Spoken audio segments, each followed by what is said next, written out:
Once again, we find ourselves in the midst of the fast day of Tisha B'Av. This year, this program will focus on the afternoon of Tisha B'Av. We have all daven mincha, it's past chatzos, it's past noon. Most of the fast is gone, but we still have the afternoon before us. The afternoon of Tisha B'Av from chatzos on is different from last night and from this morning. It's less strict in a number of ways. We no longer sit on the floor or on low chairs. We can sit on more comfortable seats. We can begin to pray again. We can say prayers of bakosha, prayers of request. We restore the phrase tiskabel tzeloson, may our prayers be received. We begin to say that phrase again now in the afternoon from mincha on. There are various other ways in which the afternoon of Tisha B'Av is less intense than before noon. That's one reason why we're going to be focusing not only on the past, the distant past, and the historical past, and the immediate past, but on the present. Because this year, Shnas Tovshin Pei, the year 2020, the entire world finds itself in a great crisis, in the midst of a pandemic, a plague in biblical terms, a magefa. And all of us, Jew, non-Jew, are affected by this horrible, horrible disease in so many different ways. So therefore, we're caught up in the midst of our own problems of this year, contemporary issues, current issues. Right at this moment, there are people suffering from this horrible disease. And we're also commanded to look back way into the distant past, to the destruction of the first Beis HaMikdash, of the second Beis HaMikdash, and to all the various catastrophes that have occurred to the Jewish people from those days, all the way through the various pogroms and inquisitions, persecutions, wars, Holocaust, and victims of terror. All of these sorrows, all of these woes weigh upon us at this moment.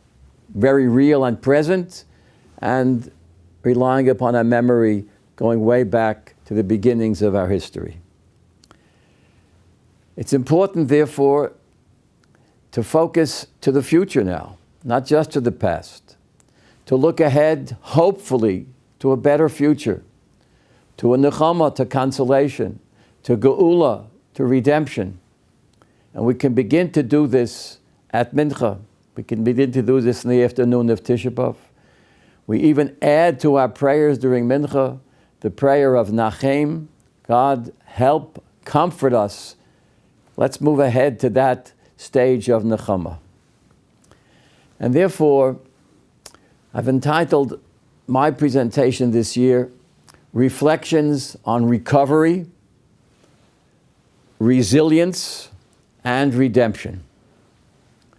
Recovery from our current illnesses. Hopefully, recovery means that we won't even get the illness, and if we do, it will be a mild case, and those who are struck more seriously will recover.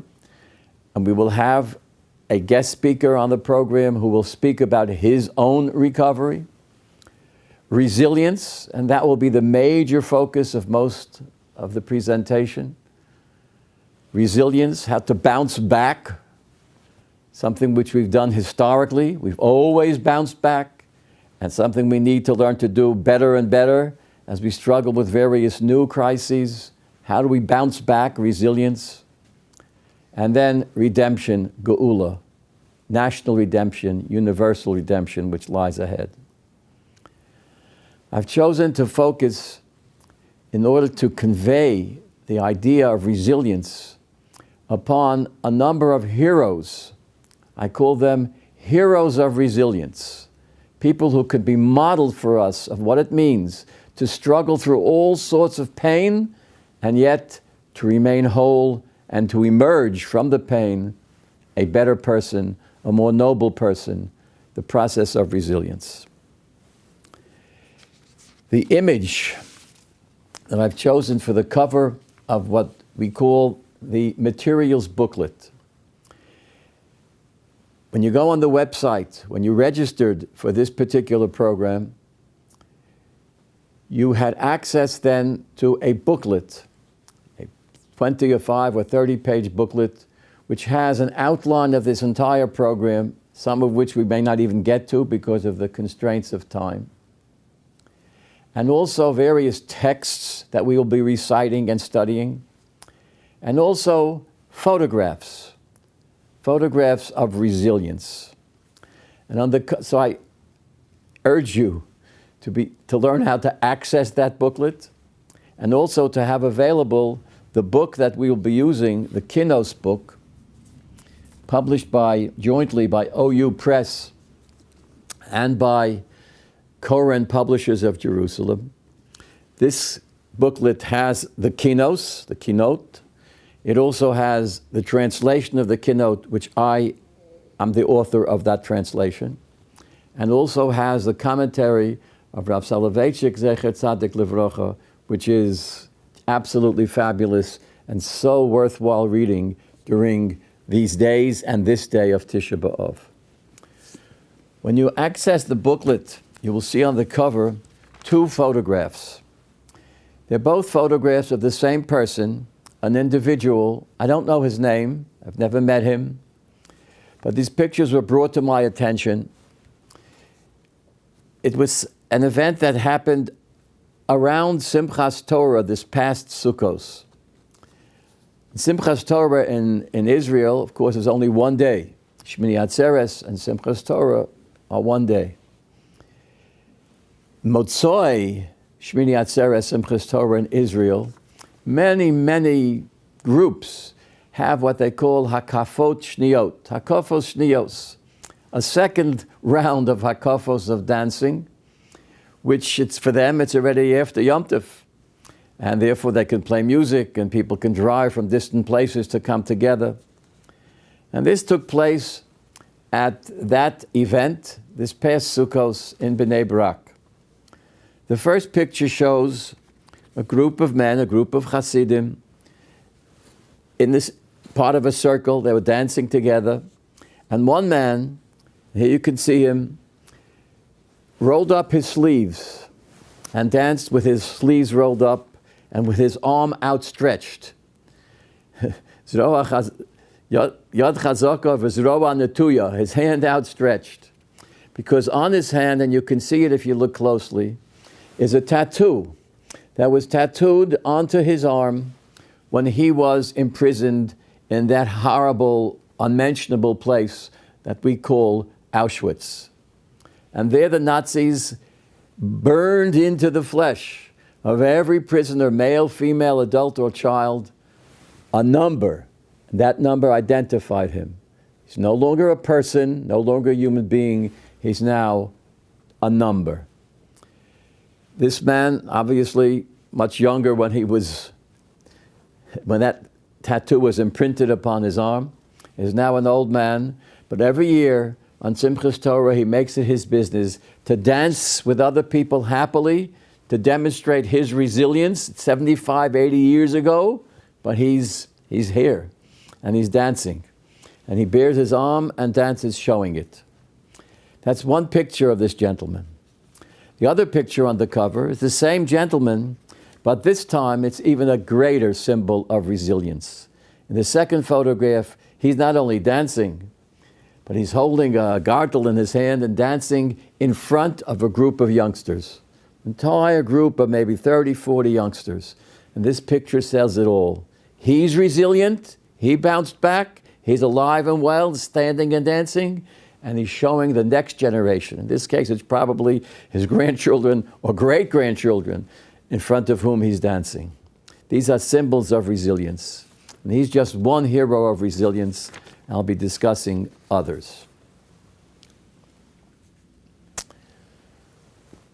Last night and every night, when an observant Jew, a devout Jew, davens Weinreb, prays the evening service, he says a prayer, a fascinating prayer. Hashikivenu. The prayer reads, if you want to see it in the Kinos, it's on page 1011. Page 10 is the translation, 11 is the text. And you know, if you're familiar with the Siddur, you know the words, Hashikivenu Hashem Elokeinu L'Sholom. We say to God, God, help us lie down. We're going to be going to sleep soon. In peace, L'Sholom. V'hamidenu Malkeinu L'Chayim, or L'Chayim Tovim L'Sholom. And help me rise up tomorrow morning to a life, to a good life. Ufros oleinu sukas shlomecha. Spread over us your sukkah, your canopy of peace. V'sakneinu b'etza tova milfanecha. And direct us with your good etza tova, with your good counsel, with your good advice. The best advisor of all is the Almighty. V'hoshienu l'man shemecha. Save us. We're in trouble. Save us. And then listen to these words. V'hogein ba'adeinu. Protect us. Shield us. Hogain, mogain, a shield. Protect us. Erect a barrier, a plexiglass barrier between us and disease. How apt is that symbol? How much we need it at this moment. God, protect us with masks. Protect us with shields, with barriers. Protect us with some invisible hand of yours. V'hogein ba'adeinu v'hoser me'aleinu oyev. Remove from us every enemy. Dever, remove from us a plague. Remove from us a pandemic. Remove COVID-19 and other plagues from us. V'cherev, v'ro'ov, v'yagon. And spare us, shield us from the sword, from famine, and from sorrow. Beautiful prayer. Protect us from enemies. Protect us from pandemics. We say this every night of the year. There's a problem, however, with this prayer, because the prayer is preceded with another prayer immediately after Kriyat Shema, which says, Baruch atah Hashem, blessed are you, O God, Go'al Yisrael, who redeemed Israel. Go'al, Geula, redemption. The Gemara, near the beginning of Maseches Brachos, explains that it is a wonderful thing, a desirable goal in our prayers, lismoch geula letfila, to recite the blessing of redemption and then pray to God, God, help me, spare me, give me knowledge, give me health, give me parnosa, give me sustenance, listen to my prayers.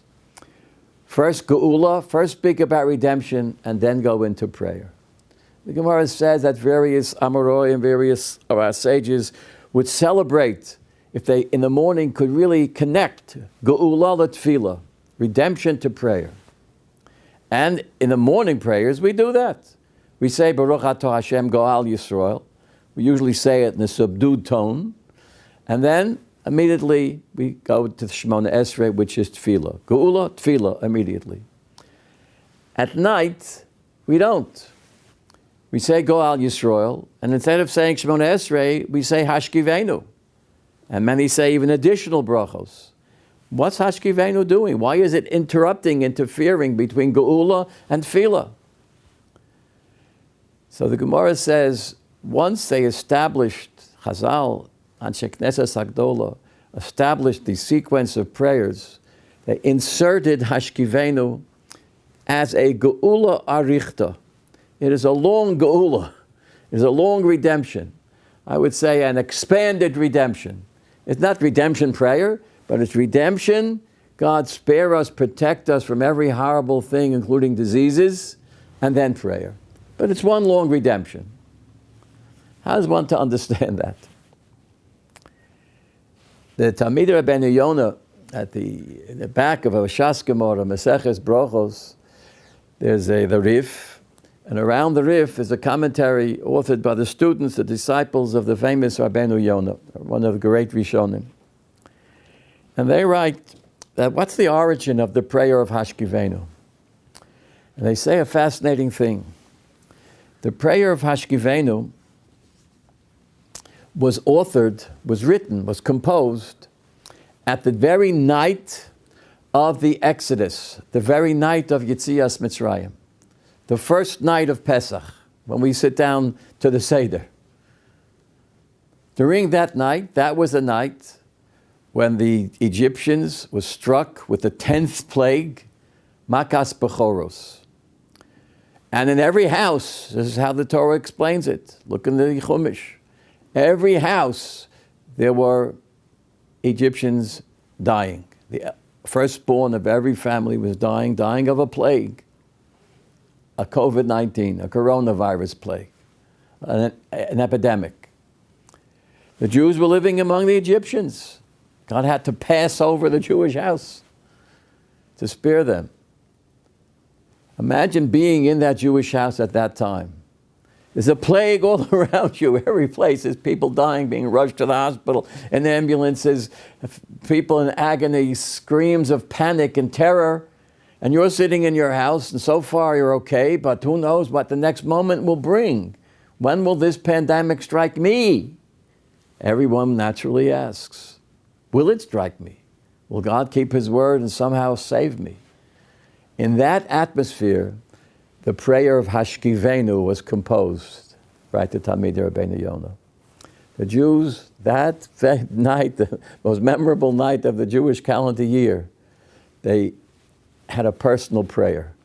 Yes, we know we're leaving Egypt, we're going to be free from slavery, we're marching toward the promised land. But meanwhile, I'm afraid of the plague. I'm afraid of the dever, of the pandemic. So, v'hagem ba'adenu, v'hoser merleinu, oye, v'dever, cherev, v'ro, v'yogon. It's a personal prayer. Rav Kook expands upon this. Rav Kook, in his commentary on the Siddur Olas Re'iyah, points out a beautiful and such an important lesson. Every one of us lives in a dual reality. Every Jewish person certainly in a dual reality. One reality is my people, my nation, the Jewish people as a whole. That's Geula, that's redemption. Another thing is, what about me personally? Geula is a wonderful thing, but I've got bills to pay. I've got sick children. I've got a sick elderly grandparent. I've got a leaky roof. Right? I've got a broken car. I've got friends who are unemployed. I've got all sorts of other private, personal problems. So there's the general, universal outlook, and then there's the personal outlook. Rav Kook says every evening, a Jew has to remember he's functioning on these two planes, and they're both important. You got to take care of yourself. You got to be safe. You got to take all precautions to remain healthy and protected, and pray to God to help you. But you also have to take the bigger picture. What's going to be with our nation? What's going to be the rest of mankind? There's Geula, and there's one's personal issues. There's Goal Yisrael, and there's Hashikivenu. Every night we do that. In the morning, things are kind of fine. A new day, a bright day, the sun is shining. We go right to national redemption, and from there into prayer. At night, things are a little dark. When they're dark, it's time to emphasize your own personal needs along with Geula. That's Rabbeinu Yonah and Rav Kook. I learned a lesson about redemption, about Geula, some time ago from a very interesting person. When I became a pulpit rabbi 32 years ago in Baltimore, it was the year that I first began this series of Tisha B'Av presentations. Before then, my career was as a psychotherapist, a psychologist. When I began to work for the shul rightly said, look, we're giving you a full-time position and a full-time salary. We expect you to close down your practice of psychotherapy and pay attention to the synagogue and the synagogue community, which was only fair. Took me a while to do that. You can't just drop all your patients, say goodbye, see you later. To wind down the practice, which I did. But during that time, there was a Catholic priest in the so-called Polish neighborhood of Baltimore, who had a clientele, a constituency, a parish, in which there were a number of individuals who survived the Holocaust. These were not Jews, these were non-Jews, Christians, Catholics in this case, who lived in Poland during the Holocaust and who resisted the Nazis in various ways, and in many cases who saved Jewish lives. Righteous Gentiles. And we would discuss these people, and he said, I have one woman in my parish who was a child of survivors. She was born in the United States, but her father was a survivor.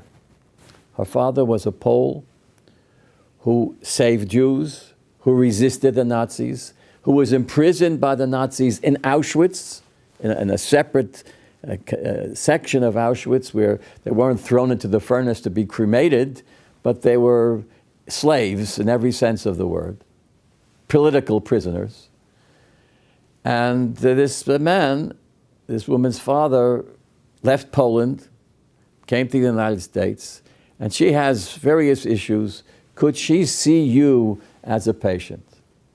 So I told the priest I would love to do so, but my synagogue insisted rightly that I give up the practice of psychotherapy and only function on my own constituency, my own congregation. So he said, well, see what you can do. I spoke to the leadership, the lay leadership of the shul, and said, you know, I'd like to be able to see a few people who are not constituents of ours and not even Jewish people. But this way I can keep my hand in the practice of psychotherapy and do a little something on the side. If you insist, I won't even take a fee from them. And they said, it's okay. Oh, don't overdo it. As long as your main function is the synagogue, you can see individuals who are needy, who are clearly outside of our own community. So I saw this woman. She told me this story. Her father was an attorney, a lawyer in Poland, pre-Holocaust, pre-World War II. He was very active in the Democratic Party in Poland. He resisted, he fought against the Germans in the opening days of the war when the Germans overran Poland. And in every way he could, he fought back, and he did save several Jewish families' lives. After the war, he wanted to go back into the practice of law. But there were still many, many anti-Semites in Poland who just shunned him because he dared to help Jews. And it was very uncomfortable for him to stay in Poland. So he came to the United States and he rebuilt his life. But he couldn't be a lawyer again. He couldn't master the English language. He couldn't qualify for the bar exams. So he became what used to be called, in my day, a super, meaning he was a superintendent, basically a glorified janitor in a large apartment house. And as a menial laborer, that's how he eked out his fortune. But he had 2 or perhaps 3 children, I don't no longer recall, one of whom was this woman that I was seeing, and a brother or 2 of her brothers. And he saw to it that they would get a great education. They did well in school. They all went to prominent colleges. This particular woman went to one of the major Ivy League universities and became a very accomplished professional in her field, quite famous. I can't even mention her name.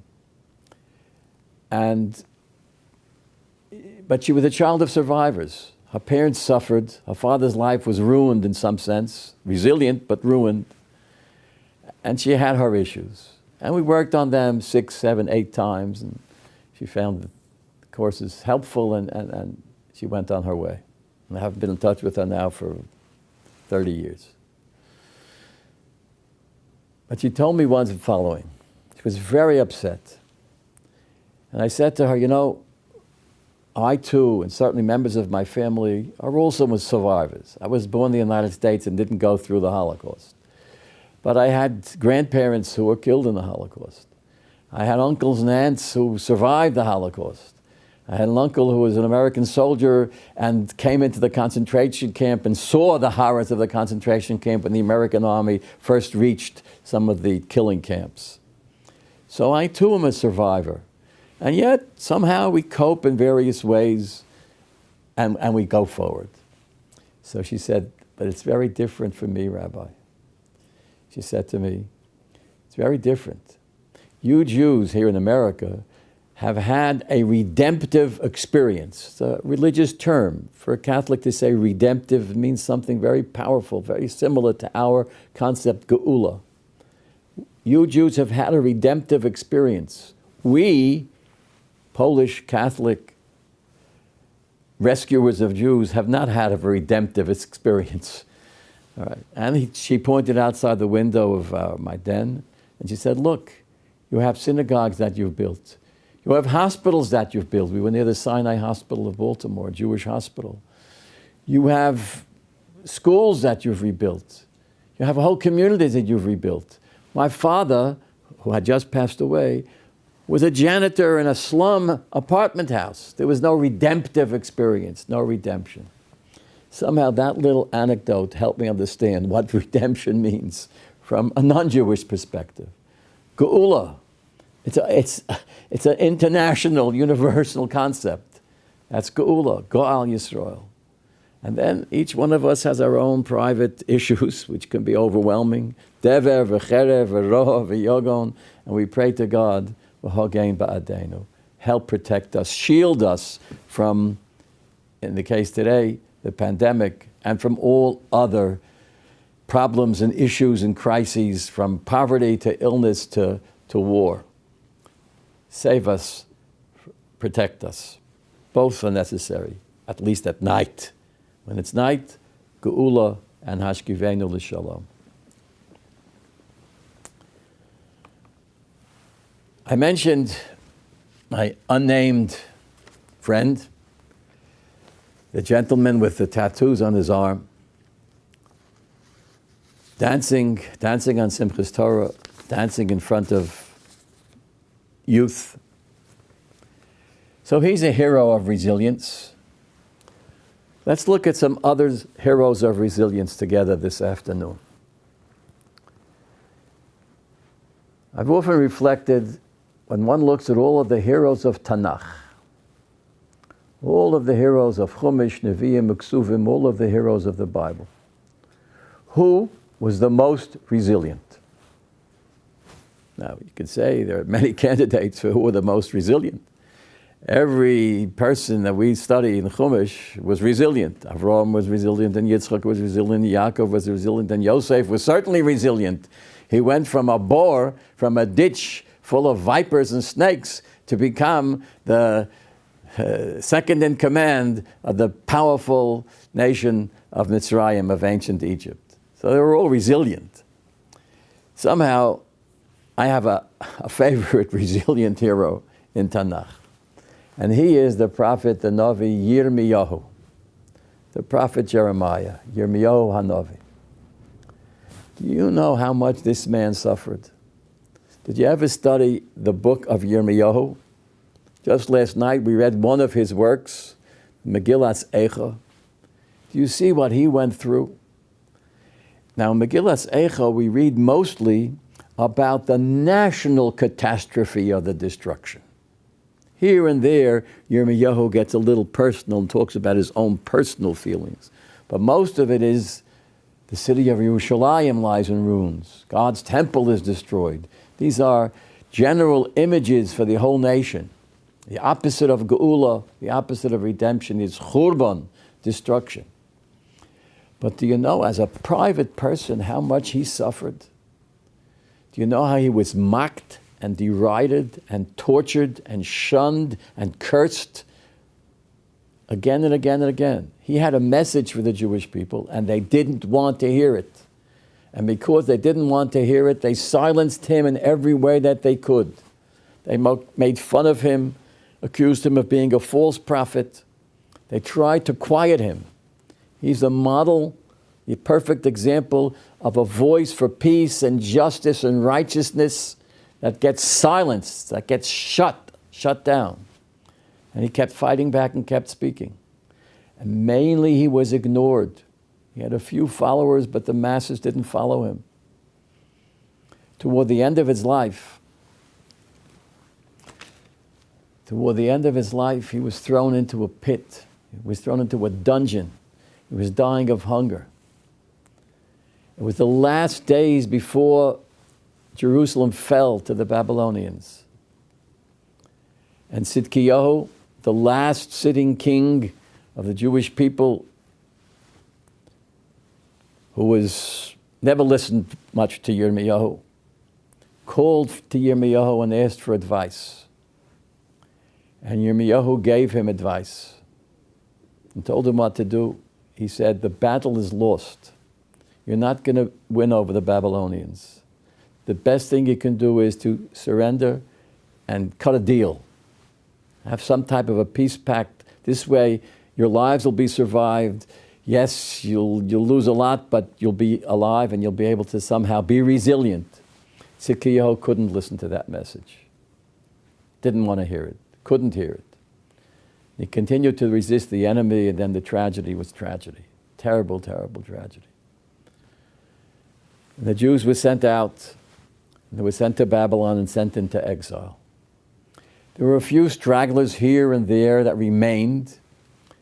Nebuchadnezzar told his generals, let the Dalat Ha'am, the Dalas Ha'am, let the poor people, the peasants, the farmers, let them stay in the land of Israel. We'll take all the king, queen, princes, big shots, we'll take them into Babylon. And, of course, the Jewish army will be exiled into Babylon. The great Jewish scholars will be exiled into Babylon. But the stragglers, the common folk, leave a few of them here. That's okay. What was Yirmiyahu to do? Nebuchadnezzar knew who Yirmiyahu was. Knew that Yirmiyahu was preaching, yield to Nebuchadnezzar, that's your only hope, surrender. And the Jews didn't want to hear that. They continued to fight, which was the wrong thing to do at that point in history. It was a hopeless cause. And Yirmiyahu felt if they would surrender and they would return to God, they could rebuild something. But now it was too late. So what's Yirmiyahu to do? So we learn in the book of Yirmiyahu, in Perek Mem, that Nebuzaradan, the chief of staff, the chief general of the Babylonians, was leading a group of exiles, a group of Jewish exiles to Babylon, to exile. And lo and behold, who was among them? V'hu asur bo'azikim, bound in chains, v'toch kolos Yerushalayim v'Yehuda hamuglim Bavela, together with all the other exiles who were going into Bavel. Who was there? Yirmiyahu. He put chains on himself and he went along with the parade into marching east to Babylon, to Bavel. So the Rav Tabochim, the mass executioner Nebuzaradan, took Yirmiyahu and said, I want to free you from these chains. Hine fitachticha hayom min ha'azikim asher al yodecha. I will now open up these chains. I will release you from these chains. And I will give you a choice of what to do. If you really want to, come with us to Bavel. Come with us to Babylon. Not as a prisoner of war, as a free man. Iti Bavel. Come with me to Bavel. Bo v'osim es eini olecha. I'll take care of you in Bavel. I'll make sure that you have something to eat, you have a place to sleep. You'll be okay in Bavel. You'll be okay in Babylon. If you don't want to come with me to Babylon, okay, stay here. Rei kol haaretz lefanecha. The whole land of Israel is open, right? It's all desolate. You can go anywhere you want. Go to Tzvat, go to Beersheba, go to Yaffo, go wherever you want.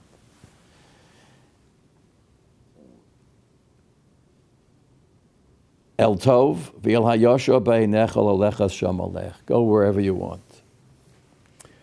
What would you do if you were Yirmiyahu? You suffered all your life for the Jewish people.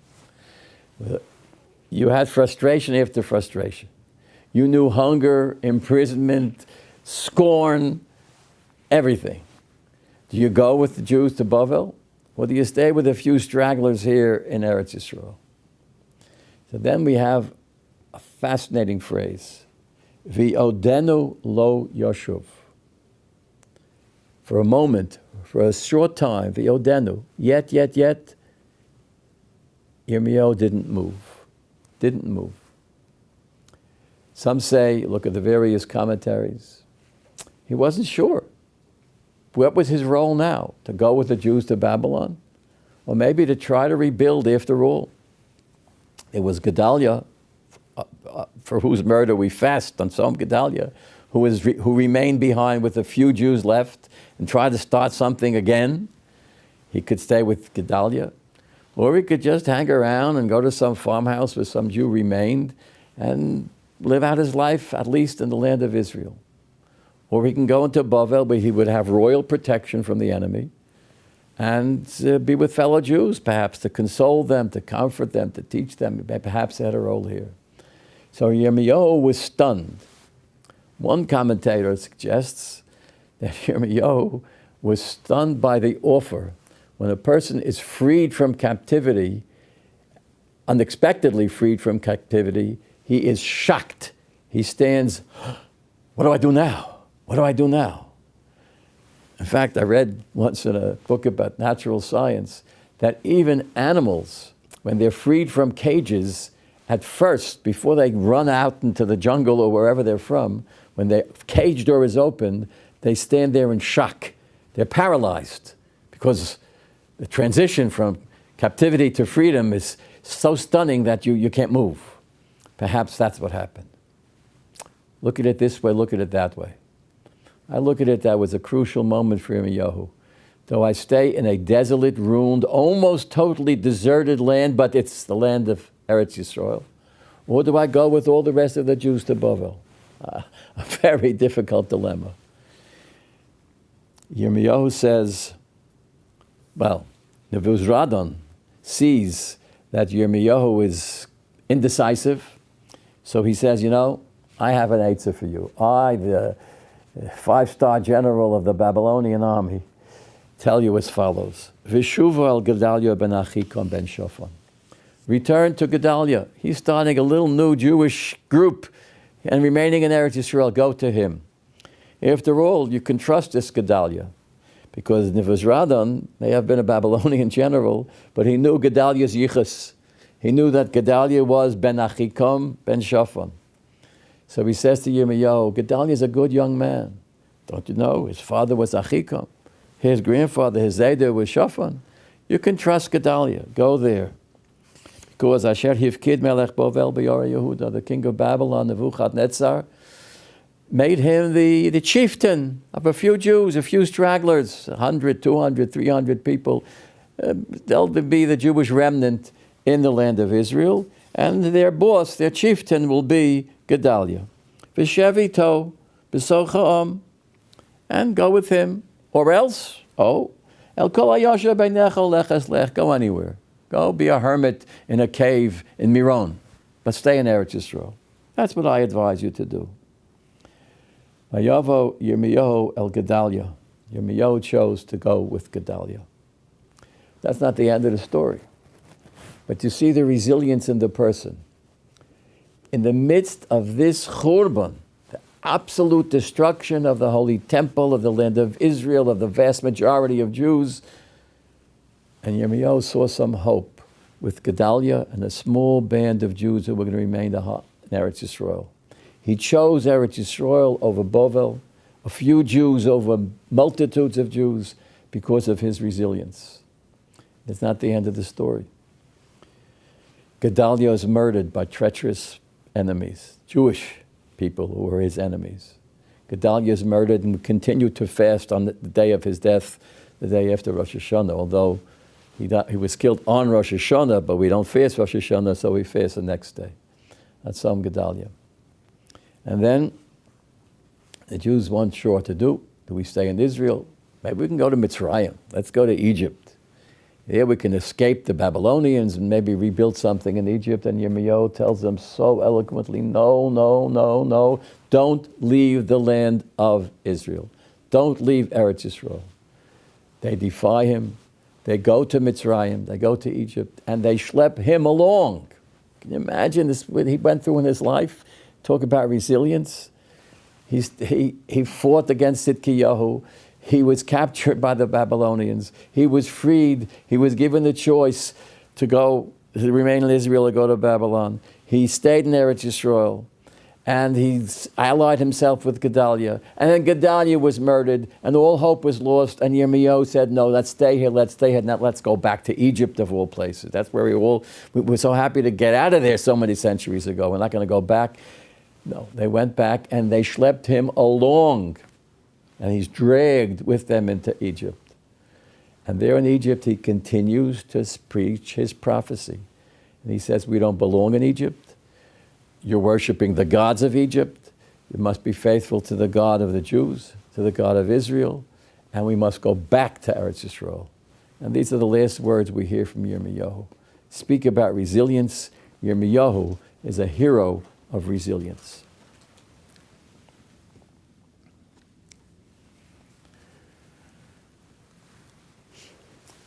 It's a long way from the time of Yirmiyahu, many, many thousands of years ago.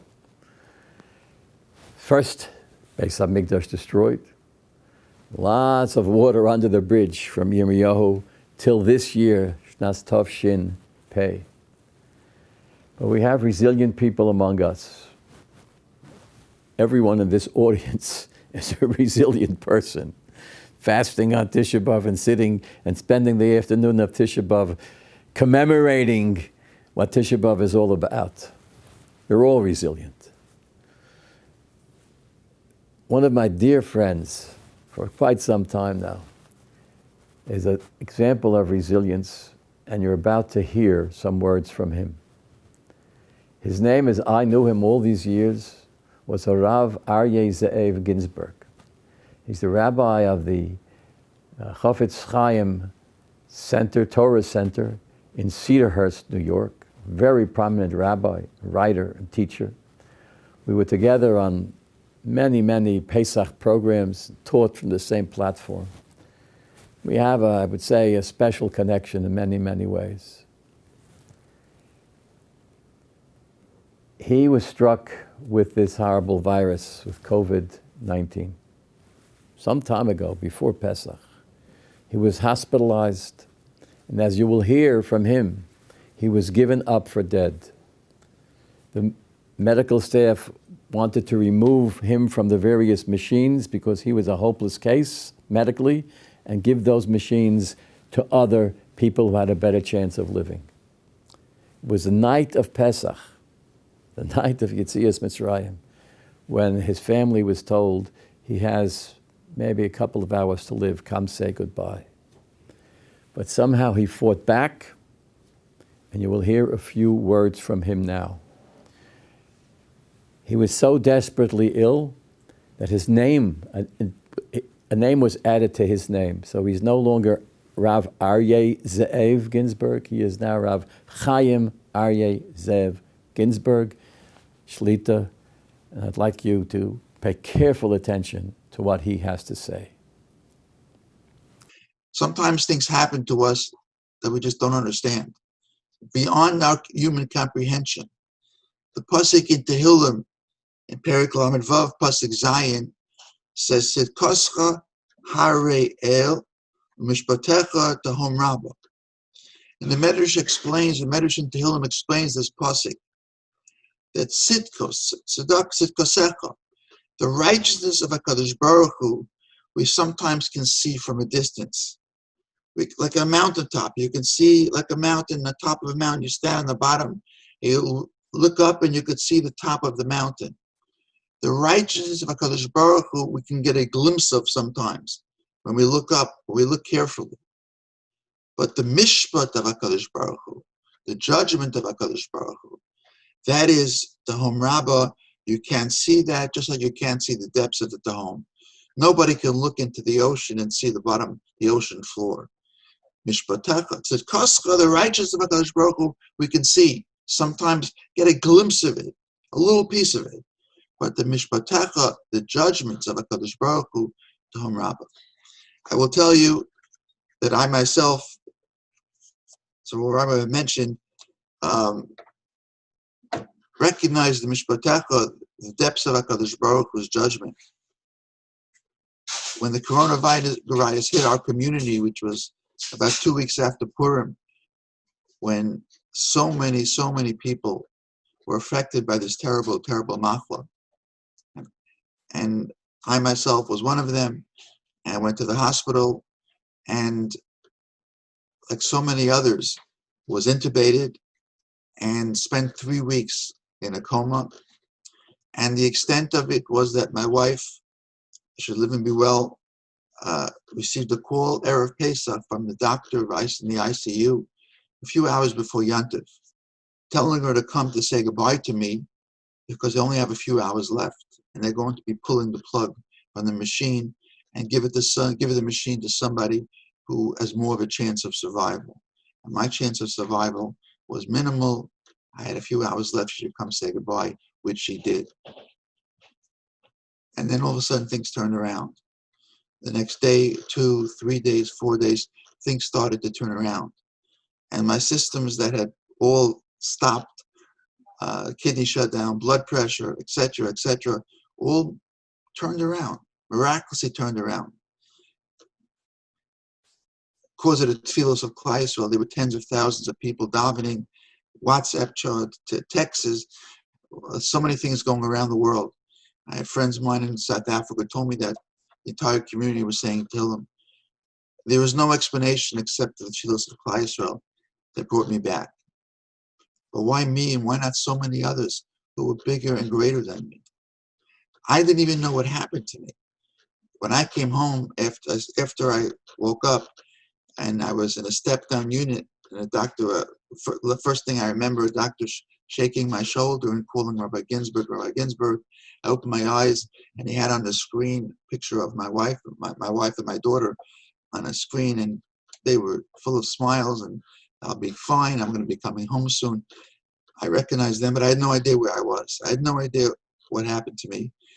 I spent the next 2.5 weeks in the hospital very confused and didn't even know why I was there. I knew that I was in pain and I couldn't move.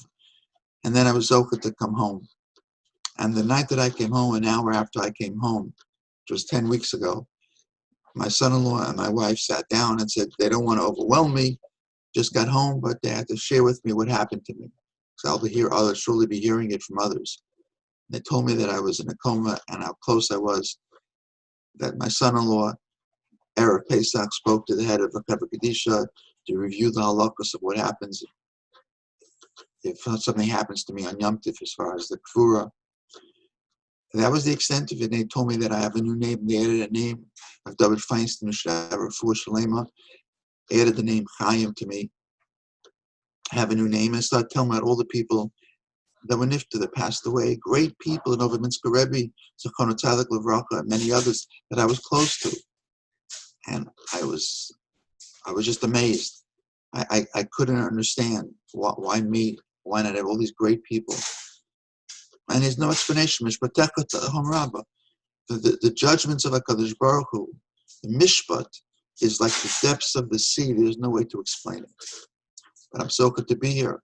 So for me, for the first time in my life, I understand a little bit expression. Yemayo Karale Moed calls this day a Moed. We don't say Taka on Tisha B'Av because it's a Moed. It's a Yom Tov. What kind of Yom Tov is it? For me, in a sense, it's a little bit of a Yom Tov. I never expected to have another Tisha B'Av. And to be able to fast and to mourn for the Churban Beis Mikdashenu, another opportunity to do so, there was a little bit of a spirit in Yom Tov in me. But to understand the depths of HaKadosh Baruch Hu, of His ways, we try to understand that, we don't. There's an incredible mashal that's given by the Vilna Gaon. It's also a similar mashal by the Chidah. They give a mashal. We know that we say in the Kinnos, we say it in Musaf and Yom Kippur, and we say it in Kinnos and Tisha B'Av. We review the story of the Asar Regei Malchus, the terrible tragedy of 10 of the greatest Talmidei Chachamim who were killed so brutally. All Chazal say as a payment for the selling of Yosef, the 10 brothers. This would be their punishment that happened so many years later. And to try to understand in this period that we say, the kinna that we say, it says Sarfei Maila Tzaku B'Mara Zu Tara V'Zuschara, that the celestial angels called out and said, "This is the reward for Torah. These are great Talmidei Chachamim Zu Tara V'Zuschara." Ansa Baskol, the Baskol answered and said, "No more questions. I don't want to hear anything more, because if I do, I'm going to turn the world back, the Sovavo, to the original creation of the world. I'll destroy the entire world, the entire universe as we know it." And that begs a question. What does that mean? They're asking a very valid question. Is this the reward for such great scholarship, such piety, such great tzidkus? And the answer is, if you continue asking, I'll destroy the world. Imagine a child asked a difficult question to the teacher. Teacher said, if you ask the question again, I'm going to burn the classroom down. What does it mean? What was the answer of HaKadosh Baruch Hu? So the Vilna Gaon and the Chidah give an incredible mashal. They give a mashal that there was a poritz, a governor of a province, who used to tax the Jews to such an extent that the Jews suffered terribly. But he was able to pull money from them and would send the money to the king that he pulled out. And the king was so happy with the work that he has done, the money that he would send to the king's treasure, that the king said he was going to honor him for a special day going to be dedicated for him as an honor of what a person can do, how you serve the melech properly, you serve the king. And the poets were so excited, he said, he's going to this palace for this great dinner to be the guest of honor. And his wife suggested you have to dress properly. And he tried to look and find where's the best place, who's the best tailor in town. He told him this little Jew has a little shop, he's the best tailor. And he went to him and he brought him very expensive material that he bought in Italy. And he said, make me a suit that is going to be make me the star of the evening. I'm going to be the guest of honor. I want to dress accordingly. Make me a suit that no one ever saw. And you told him to come back in a few days. And he comes back and he goes, here's your suit. And he says, incredible suit. He comes home, shows it to his wife. It is actually an incredible suit that you have. I've never seen something like that. But look at it. Where's the rest of the material? Expensive material that you bought. He says, that's all I have. That he gave me the suit. Oh, he ripped you off. He stole from you. He took the material and he kept it for himself just to make other suits. The Jew ripped you off. He runs back to the Jew with the suit. Where's the rest of the material? The Jew says, I promise you, whatever material you gave me, this is all I have. I made you the suit. There was nothing left. And he says, you're a liar. You're not true. I know it's not true.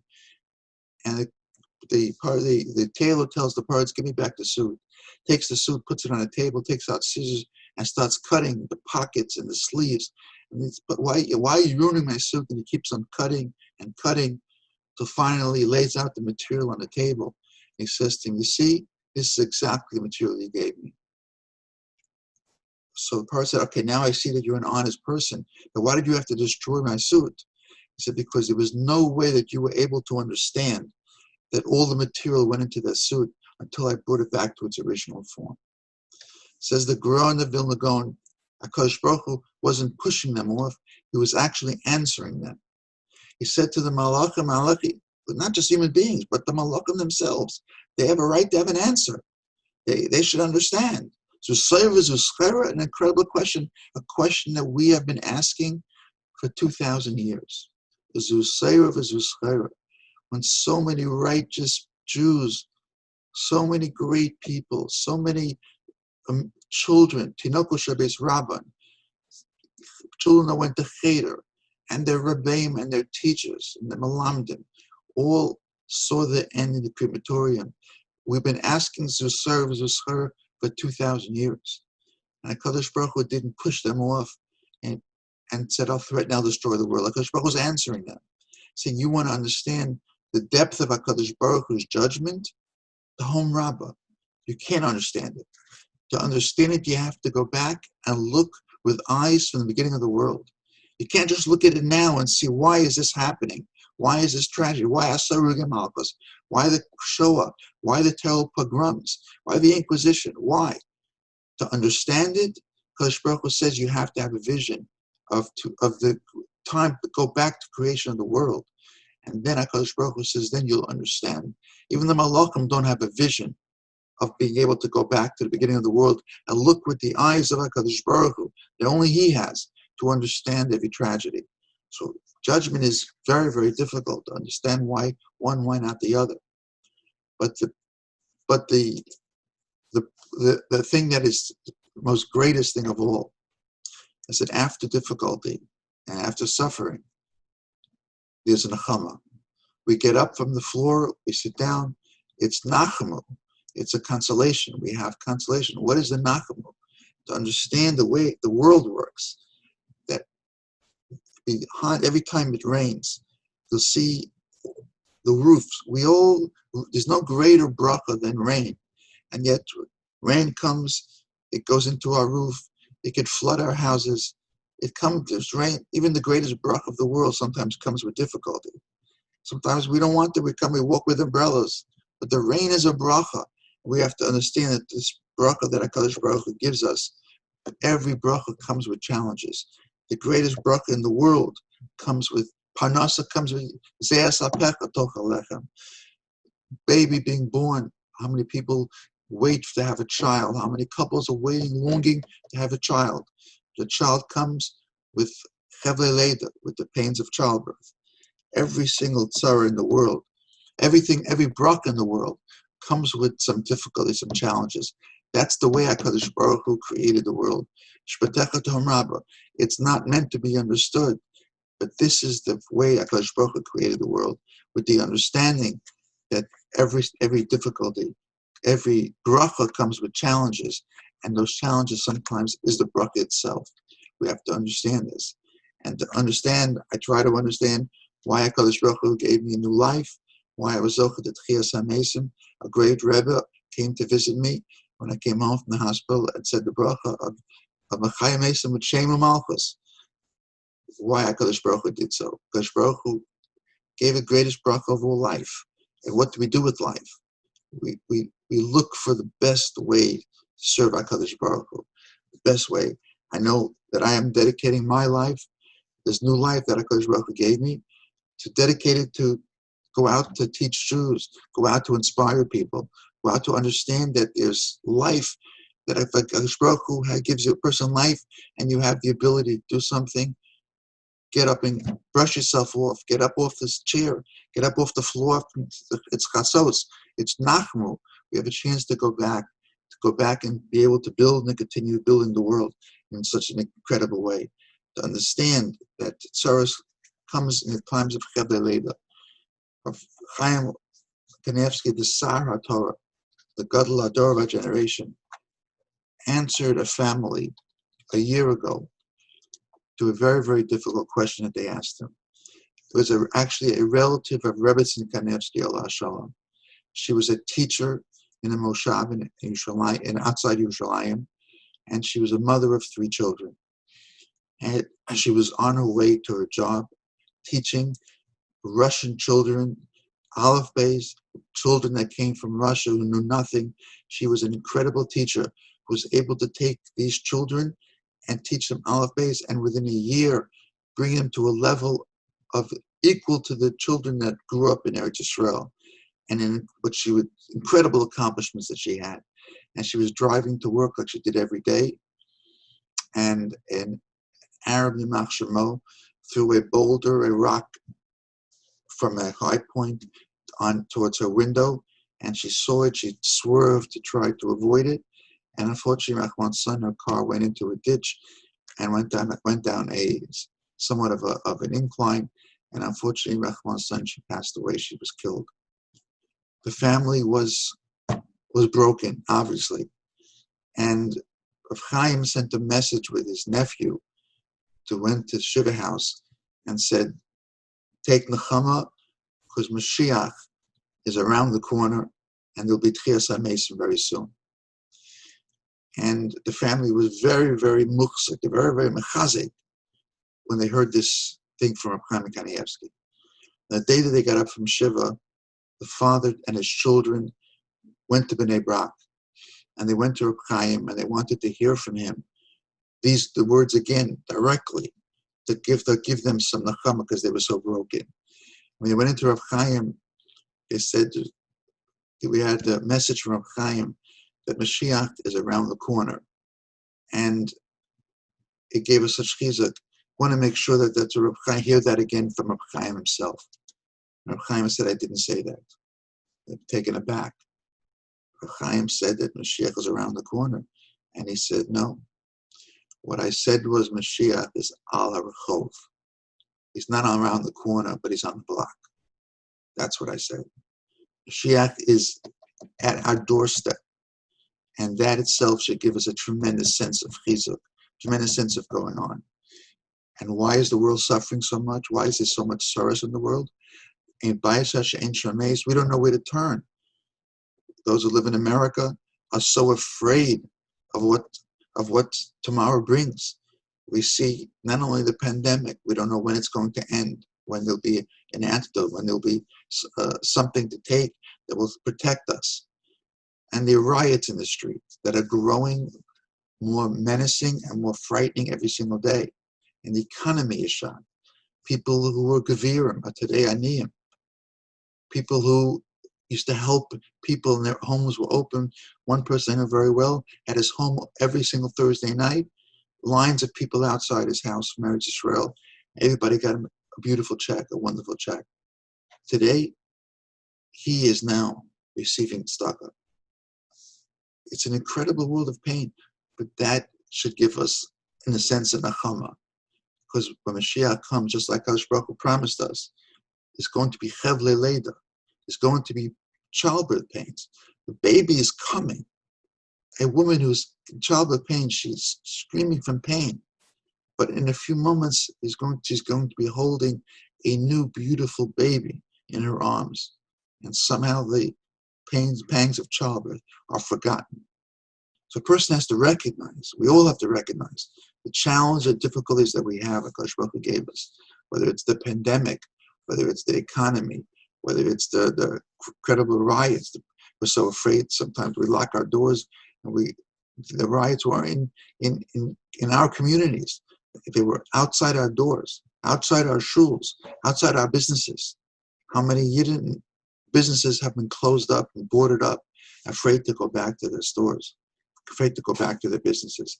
This all, Misha'am Lamadai, Hashikivenu Baruch Hu said, world is enough to recognize me in the tzoros as well. So you've heard these uplifting words from Rabbi Ginsburg. His words can help us begin to transition and examine the concept of nechama, consolation. The major way, certainly one of the major ways, in which the afternoon of Tisha B'Av, in which we now find ourselves, is different from the morning and last night, is that in this afternoon's mincha davening, we inserted into our prayer for Yerushalayim the prayer of Nachem, God console us, comfort us. Let's look at that prayer together, carefully. If you have this edition of the Kinos, you will find the prayer on page 690, 691. 690 is the English translation, 691 is the Hebrew. So we begin the prayer as we're accustomed to saying 3 times a day, almost every day of the year. God, v'lirushalayim ircha barachamim toshuv. God, return in compassion, barachamim, to your city, Jerusalem, Yerushalayim. And on this day, just this once, during Mincha and Tisha B'Av, the afternoon of Tisha B'Av, we say, Nachem Hashem Elokeinu es avelei Tzion v'es avelei Yerushalayim. I'm reading from Rabbi Lord Jonathan Sachs's translation. Console, O Lord our God, the mourners of Zion and the mourners of Jerusalem. Avelei Tzion v'avelei Yerushalayim. All of us in the audience today, all of you and myself, are among the mourners for Tzion and Yerushalayim. V'yes ho'ir ho'avela v'hachoreva v'habezuya v'hashomema. And the city that is in sorrow, laid waste, scorned and desolate. Ho'avela miblivoneha v'hechoreva mima'onoseha. That grieves for the loss of its children, that is laid waste of her dwellings. V'hi yosheves v'rosho chafui, ki isha akara shelo yoloda. She sits with her head covered like a barren, childless woman. Bezuya mikvoda shomema me'ein yoshev. Grieving for the loss of her children, laid waste of her dwellings. Vayevaluha ligionos, legions have devoured her. Vayiroshuha ovdei fesilim, idolaters have taken possession of her. Vayotilu es amcha Yisrael lechorev, they have put your people to the sword. Vayahagu v'zadon chasidei elyon, and deliberately killed the most devoted followers of the Almighty. Al kein Tzion b'martivke, therefore Zion weeps bitterly. V'Yerushalayim titein kola, and Jerusalem raises her voice. Ki ato Hashem bo'esh hitzata, for you, O Lord, consumed it with fire. Uvo'esh ata osid livnosa, and with fire you will rebuild it in the future. Ka'amur, as it is said, a verse from the prophet Zechariah, Va'ani eheye lo ne'um Hashem chomas eish soviv u'lechavod eheye v'socha. And I, God, myself, will be a wall of fire around it, says the Lord, and I will be its glory within. Baruch ato Hashem, menachein Sion uvonei Yerushalayim. Blessed are you, Lord, who consoles Zion and rebuilds Jerusalem. This is the bracha of Nachem. Today, Baruch Hashem, we have a Medina, we have a state of Israel, Medinas Yisrael. And the city of Yerushalayim is rebuilt. Beautiful buildings, beautiful homes, apartments, streets, parks, zoos, yeshivot, hospitals. There was a point in the early years of the state of Israel, 60, 70 years ago, when there were many prominent Rabbanim who said, we can't continue to say this prayer. How can we say a prayer today that Jerusalem is Avela, Chareva, it's destroyed, Bibli Baneha, without of its children? How can we say this now? Once it was true, not so long ago. Jerusalem was desolate for centuries and centuries and centuries. But now, can we refer to it as a desolate, ruined city? How can we do this? Tradition triumphed, and we say the prayer. Sometimes you have a question, how can we say these words? It's no longer exactly true. Can we change an ancient prayer? Who are we to change prayers that were sanctified by Jewish practice for who knows how long? Many, many, many centuries. So we say this prayer. I'd like to share with you an approach to understanding this prayer. And it has to do with a concept that's introduced to us by Rabbi Yochanan, the great Amora, the earliest of the Amoraim, who lived and never left Eretz Yisrael. Rabbi Yochanan lived some time after the destruction of the Second Temple. But Rabbi Yochanan had his base in what is today Tveria, in the Galil. And that's where his students all were. Reish Lakish, Rabbi Loza, Rabbi Avohu, all the students of Rabbi Yochanan, they were all Israelis, Palestinians.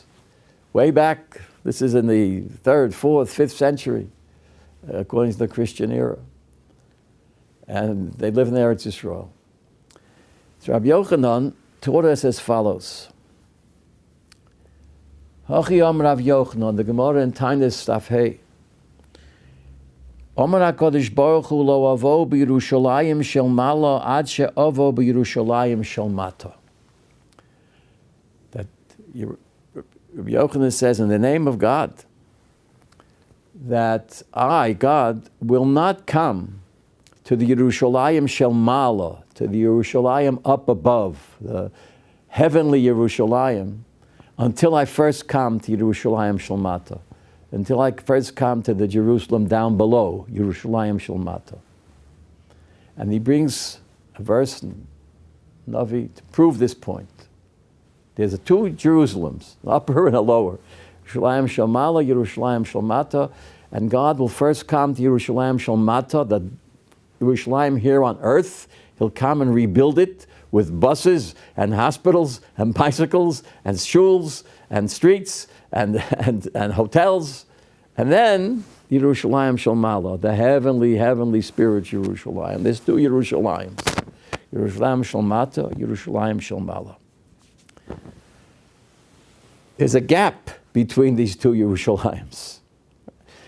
We have a Yerushalayim today. It's wonderful. It's Yerushalayim shel mata. There are yeshivos, there are shuls, there are schools. There are wonderful things happening in Yerushalayim. Excellent hospitals, wonderful Mostos Chesed. There's a Hatzalah ambulance service along with Magen David Adom.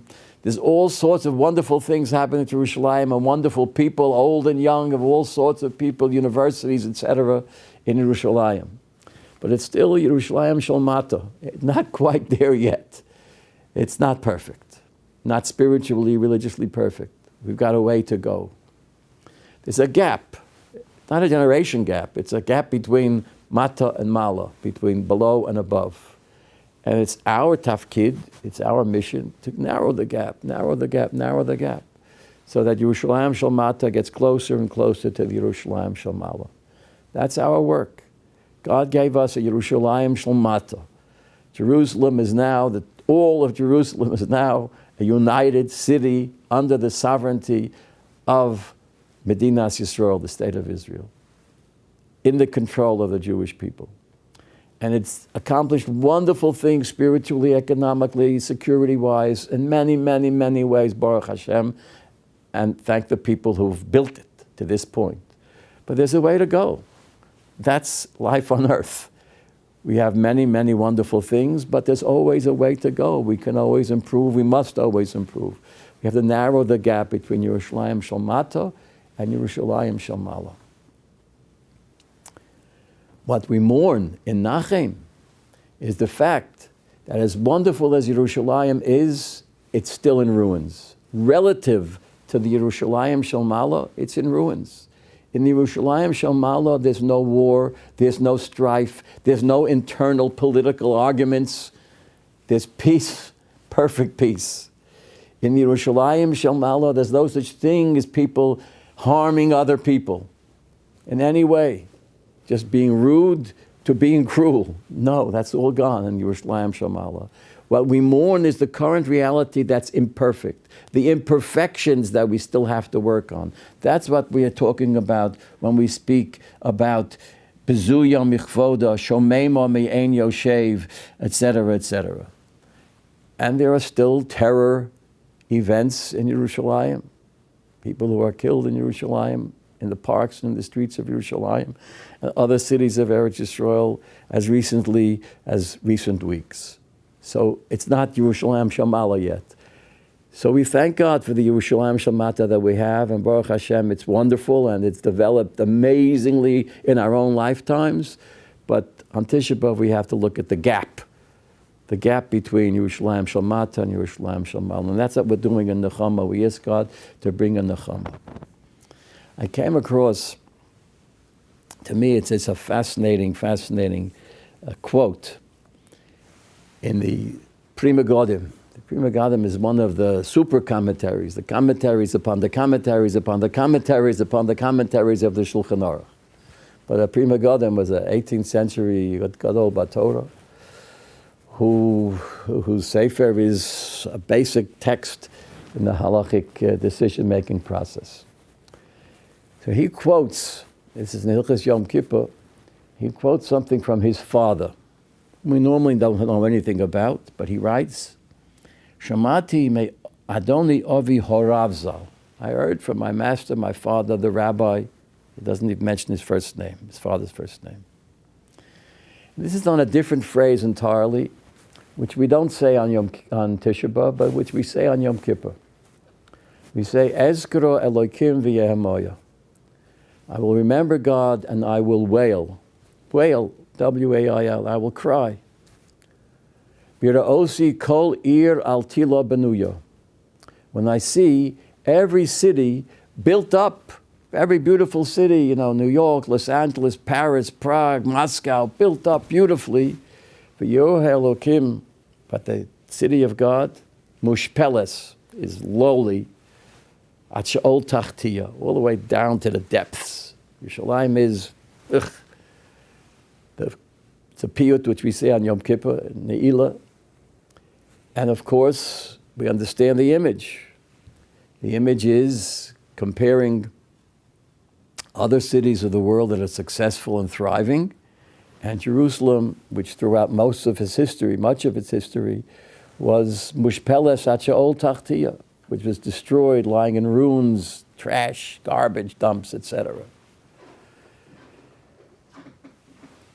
So the father of the Prima Godim said, usually we understand this phrase as a contrast between Rome, Paris, London, New York, Washington, D.C., Buenos Aires, Rio de Janeiro, versus Yerushalayim.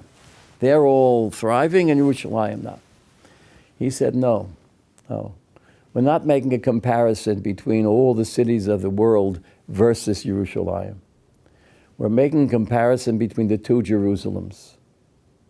Berosi kolir al tila benuya. There'll come a time when I will see the city of Yerushalayim al tila benuya, completely built and rebuilt and thriving. But that's only the material Yerushalayim, the physical Yerushalayim, the earthly Yerushalayim. Al tila benuya. V'yir ha'elokim, the godly Jerusalem, the spiritual Jerusalem, mushpeles at she'ol tachtiya. It's not quite there yet. We made material progress, political progress, economic progress, military progress, but spiritual progress, we got a long way to go. Yir ha'elokim, the spirituality of Yerushalayim is mushpeles at she'ol tachtiya. That's, I suggest, is what's happening with the prayer of Nachem. We're not praying today for the economy of Jerusalem. We're praying for the spirituality of Yerushalayim. And there we have a long way to go. The central word of this prayer is the opening word, Nachem, God, console, bring Nechama. What is Nechama? What exactly is consolation? What does that mean? If you look in a concordance of the entire Tanakh and look at the word Nachem, Nun Chet Mem, what does it mean? The concordance will tell you it has two different meanings. Sometimes it means to regret, and sometimes it means to console. That itself is an interesting concept. Are these two meanings related somehow? When we are consoled, do we regret the fact that we were once in pain? Maybe there's some connection between regret and consolation. I'll leave that for the audience to think about. I've given it much thought over the years. But the meaning of Nechama for us today is consolation, comfort, reconciliation, resilience. if you look through Tehillim or through all of Tanakh, you will find many phrases about nechama, consolation, which are striking. There's a phrase, we find it in Eicha, we find it in Tehillim. I seek consolation, I can't find it. V'lam nachamim v'lo motzasi. I can't find a menachem. In Eicha, ein menachem lo. There's no one to console the city of Yerushalayim. We also find that as much as we want nechama, doesn't everyone here want to be consoled at this point in time, today, because of everything we've been through the past 4, 5, 6 months? Historically, for everything we've been through our entire history, we love consolation. But we also find a concept throughout Tanakh of people who refuse to be consoled. When Yaakov Avinu learned from the brothers that Yosef was presumably dead, he refused to be consoled. Refused to be consoled. Vayimo'ein lehisnachem. He didn't want it. According to the Sforno, Vayimo'ein lehisnachem. Vayakumu kol banav v'chol b'not sav l'nachama. All of his sons and daughters came to console him, and he refused to be consoled. How does one refuse to be consoled, says the Sforno? He refused to listen. He told banav v'not sav, he told his daughters and sons who came to console him and say, Daddy, Daddy, Daddy, he'll be okay, he'll be okay, calm down, don't be so grieved. He said, I don't want to hear it. Ich will nicht wissen. I don't want to know about nechama. I don't want to know about it. I'm stubbornly going to remain a mourner. So Yaakov Avinu said to his children, I will go, Ovel Sha'ola, I will go to the grave, a mourner. To refuse to be consoled. What does that mean? There's a concept which I've spoken about many times. I just found it so interesting in a now obscure psychologist, a French psychologist named Robert Dissual. We speak of repression, and we often speak of repression in psychological terms as repressing things that are bad. You have an urge to hurt somebody and you repress it. You have an urge to express your negative passions and you repress it. You hold it in control. But this psychologist suggested that there's also what he called repression of the sublime. We don't only repress our evil instincts, we also repress our noble instincts. Something inside of every one of us, every human being, that's sublime, that wants to do wonderful things, heroic things, accomplish things, etc. And there's something crazy about us. We stifle those urges. We say, who am I to go and be so generous and work so hard to help other people? Who am I to pretend that I'm pious? Who am I to pray sincerely before God in front of other people? No, I want to repress it. Let's keep it to myself. Keep it low key, low key, low key. Sublimity, true spirituality, the sublime, can't be low key. If you have within you those powers of courage and hope and resilience and generosity and altruism, you've got to express them to the fullest. Don't repress them. But there's something so ornery about all of us that we repress the sublime. There's even something within us that wants to repress the nechama. I've been there. I've been in mourning, personal mourning in my own life. Later today, I'll speak to you a little bit about my sister, who was a victim of the coronavirus and passed away some months ago. So I know what grief and mourning is all about.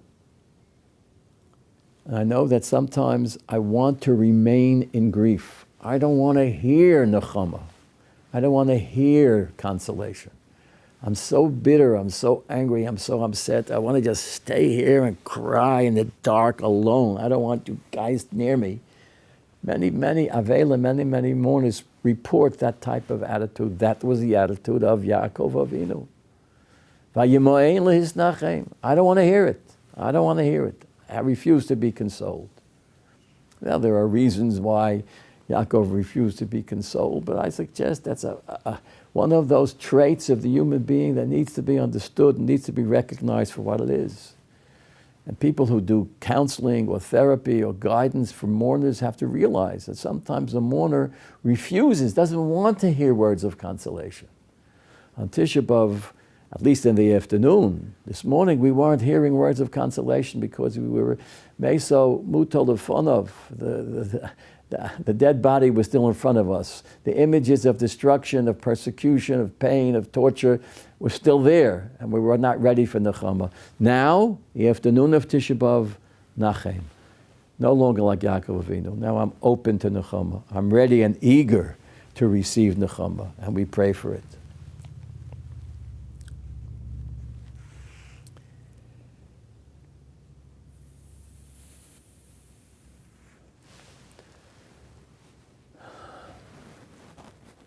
Who knew the most about nechama? Again, who is the most resilient? A resilient person is open to nechama.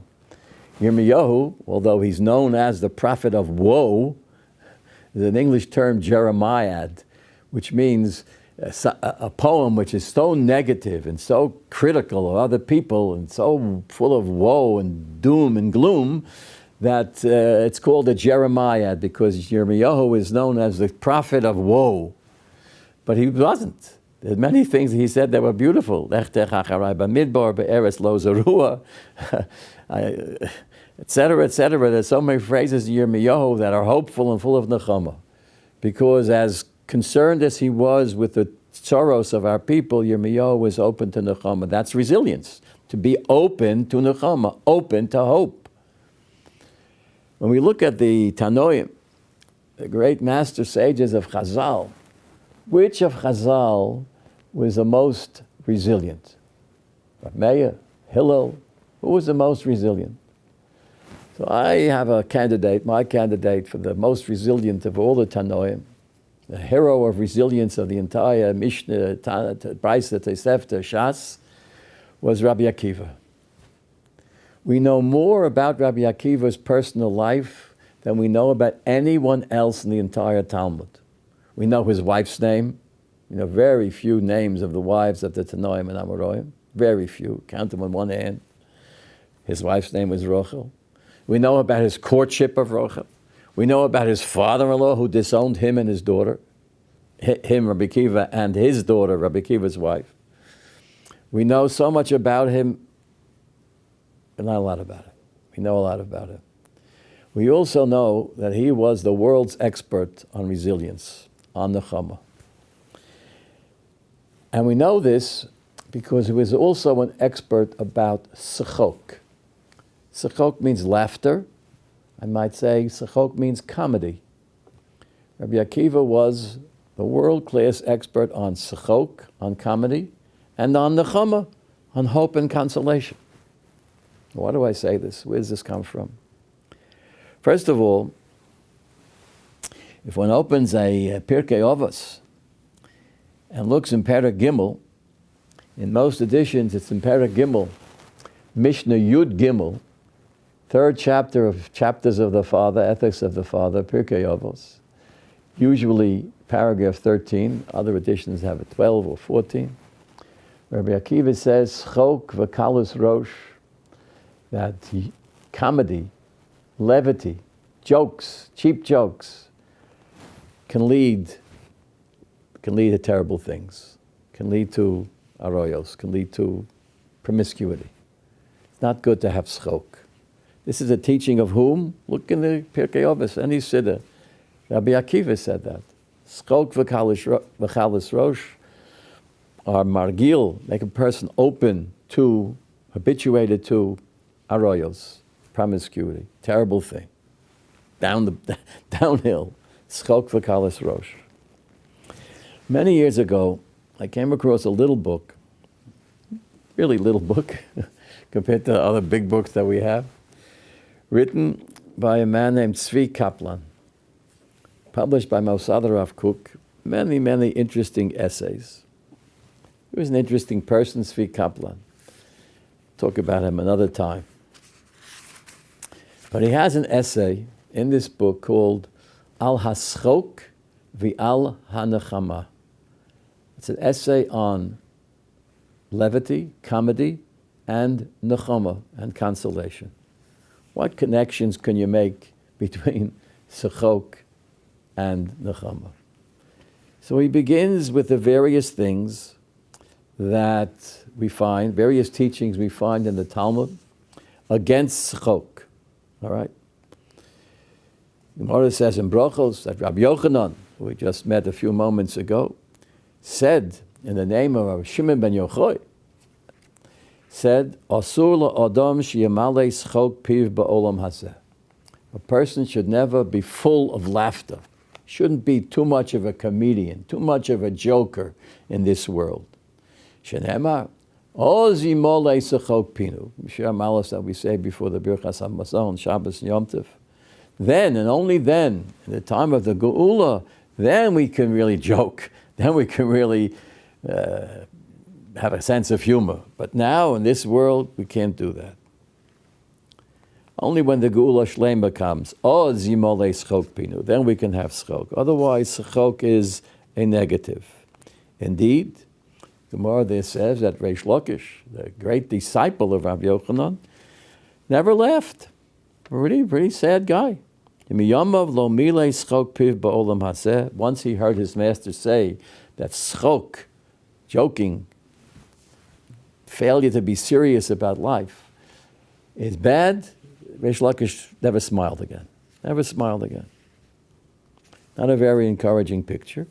And, as I just quoted, Pirkei Avos, schok v'kalas rosh ma'gilan es ha'adam la'erva. This is Rabbi Akiva's teaching. But then he makes a big switch. And he points out two things. He points out many things, but two that I'd like to bring to your attention. One is the role of tefillin and schok. The relationship between the tefillin that we wear on our arm. I'm a lefty, but I put it on my right arm, on my arm, and on my head. Every morning except Shabbos Yom Tov. And except for this morning. The morning of Tisha B'Av, we don't put on tefillin or talis. The afternoon, by mincha, we put on tefillin. So now there are many people, as my custom once, after mincha, I kept the tefillin on all day. Once it's on, I left it on the way it was meant to be, to not just to put it on by the davening, but to keep it on. Now we wear tefillin. What's the connection? Is there a connection between tefillin and schok? When I first read this, I wondered, what's he talking about? So here's what he says. He quotes a passage in the Gemara, Seches Brachos, Daf Lamed Amud Beis. Abaya have Yosef Kamei de Rabba. Abaya, the famous Abaya, was sitting in the presence of Rabba. Rabba was Abaya's teacher. So he's sitting in the presence of his master, Rabba. Chazyei dehave bodach tuva. And he saw that his master, Rabba, was laughing. Bodach. He was full of bedichut. He was laughing. He was happy, making jokes, smiling. So he said, Amar, v'gilu bira'odo kesiv. The Torah is against laughter. It says, v'gilu bira'odo, when you are joyous, do so with trembling. Where's your trembling? You're making jokes, telling funny stories. So you know what Rabbi said to him? Amalei, ano tefillin manachno. I'm wearing my tefillin now. When I'm wearing my tefillin, I can joke. Fascinating. One would think when you're wearing a tefillin, that's the time to get serious, to get really spiritual. But to tell funny stories when you're wearing a tefillin, that you might think is not so great. But Rabbi tells his student Abaya, ano tefillin manachna. I'm wearing tefillin. It's okay to joke. Rashi says, V'heim edus shemamsheles koni u'misharso olai. As long as I have the tefillin on my head and in my hand, that's my edus. That's my testimony. That's my statement to the world that there's one above. and his dominion is upon me. In other words, as long as I'm wearing tefillin, there's a red line with laughter and humor. There's a point to which laughter is wonderful. It's good to laugh, good to make jokes, good to have a sense of humor. But there's a line that you shouldn't cross. You shouldn't cross into obscenity. You shouldn't cross into profanity. You shouldn't cross into nivel peh. You shouldn't cross into lying, dishonesty. You shouldn't cross into harming another person with your words, with your jokes. Jokes can be a terrible weapon. So there's a point. My tefillin are not on me. I'm afraid I'm going to cross that red line, so I just stay away from schok. I don't joke around. No bedicha, no jokes. I'm wearing my tefillin. The tefillin helped me understand. There's the words of great Rashi, Shem amsheles koni u'mishoso alai. I'm in God's service. I don't have to be afraid of crossing the red line. The jokes that I tell will be humorous, encouraging, upbeat, clean, fine, wonderful. And that's when I can joke. In a sense, when we put on tefillin just now by mincha this afternoon, we're saying, I'm in control now. I can ease up a little bit. I can smile a little bit. I'm okay, because the tefillin are going to keep me within the ballpark of moral and ethical behavior. If I crack a little wisecrack right now, it's not going to be at your expense. It's going to be something to cheer you up, and now is a time of nachem. We want to be cheered up. He goes on, and here's where we come back to Rabbi Akiva. Was Rabbi Akiva, who suffered greatly all of his life, was he such a down personality? Was he depressive? Was he always sad and serious? Well, let's look at the end of Maseches Makos and look at some stories and pay careful attention to the stories. You've heard them many times before. וכבר היה רבן גמליאל ורבי אלעזר בן עזריה ורבי יהושע ורבי עקיבא מהלכים בדרך ושמעו קול המונו של רומי. Rabbi Gamliel was in Azariah, Rabbi Yeshua, and Rabbi Akiva were walking, and they heard the sound of the Hamona Shel Romi. They heard the sound of the theaters of Rome, of the armies of Rome, of the Botei Avodah Zorah of Rome, of the idolatry of Rome, of the mythical gods of Rome. They heard all that noise, Kol Hamona Shel Romi, all that ancient Rome symbolized. And they all started to cry.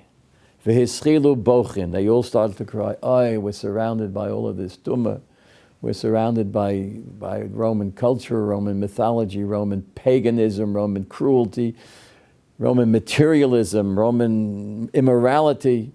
They all started to cry. Rabbi Akiva, and here's where we come to Rabbi Akiva's laughter. Rabbi Akiva misachek. Rabbi Akiva laughed. The same Rabbi Akiva who says in Pirkei Avos that schok is a terrible thing, resorted to schok when he heard the Kol Hamona Shel Romi. How is that? How can he do that? So they asked him, you, Rabbi Akiva, is laughing. It's a different dimension to their question. You, the big anti-schok man from Pirkei Avos, you're the one who's laughing when you hear the Kol Hamona Shel Romi? So he said to them, why are you crying? Why are you crying? They said, we're crying because here are these people. They worship sticks and stones. They offer fragrant korbanos, fragrant sacrifices to pagan gods, mekatrim lo alilim, and they're yoshvim betach v'hashket. They're sitting on top of the world. They got no problems. They got plenty of wealth. They're sitting in palaces.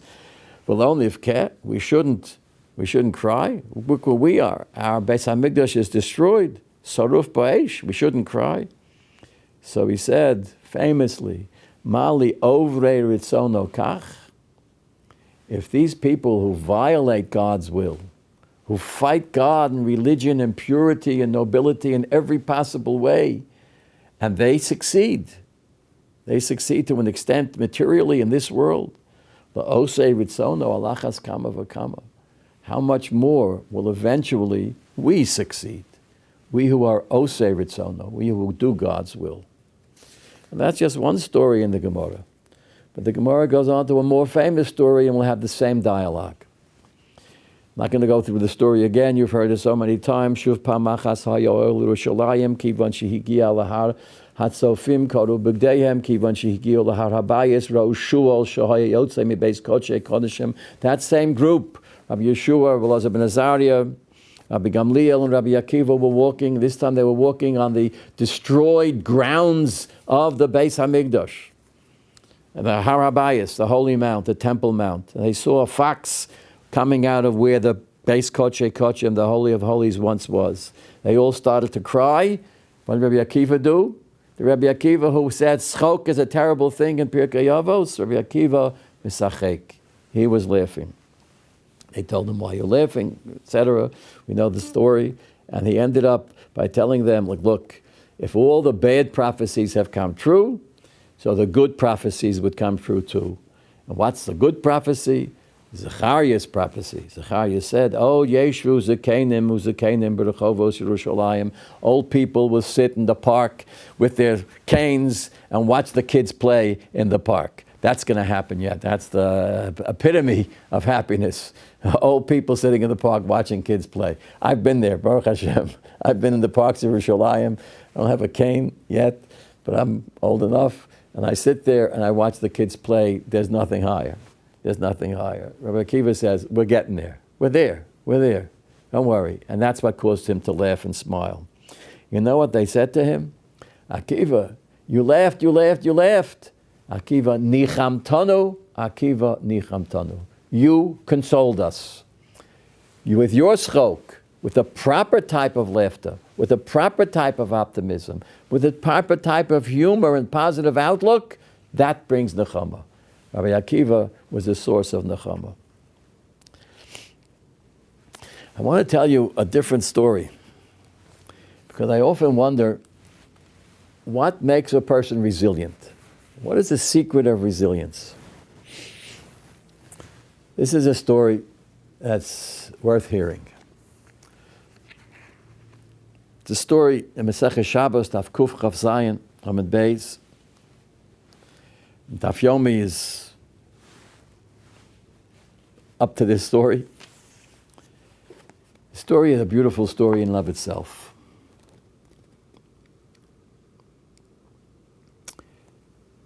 The Gemara begins on Daf Kuf Chaf Zayin Amud Beis by talking about the importance of being dan lekavschus, of judging other people favorably. I would say, I'm not this great social critic, but if you look around the world today, the Jewish world, the secular world, the American world, the world, nobody has a good word to say for anybody else. You know, look in any newspaper, look in the media, look in the social media. There's no one there saying, Yeshkayach, good job, Joe. Okay? No one says this anymore. Everything is critical of another person.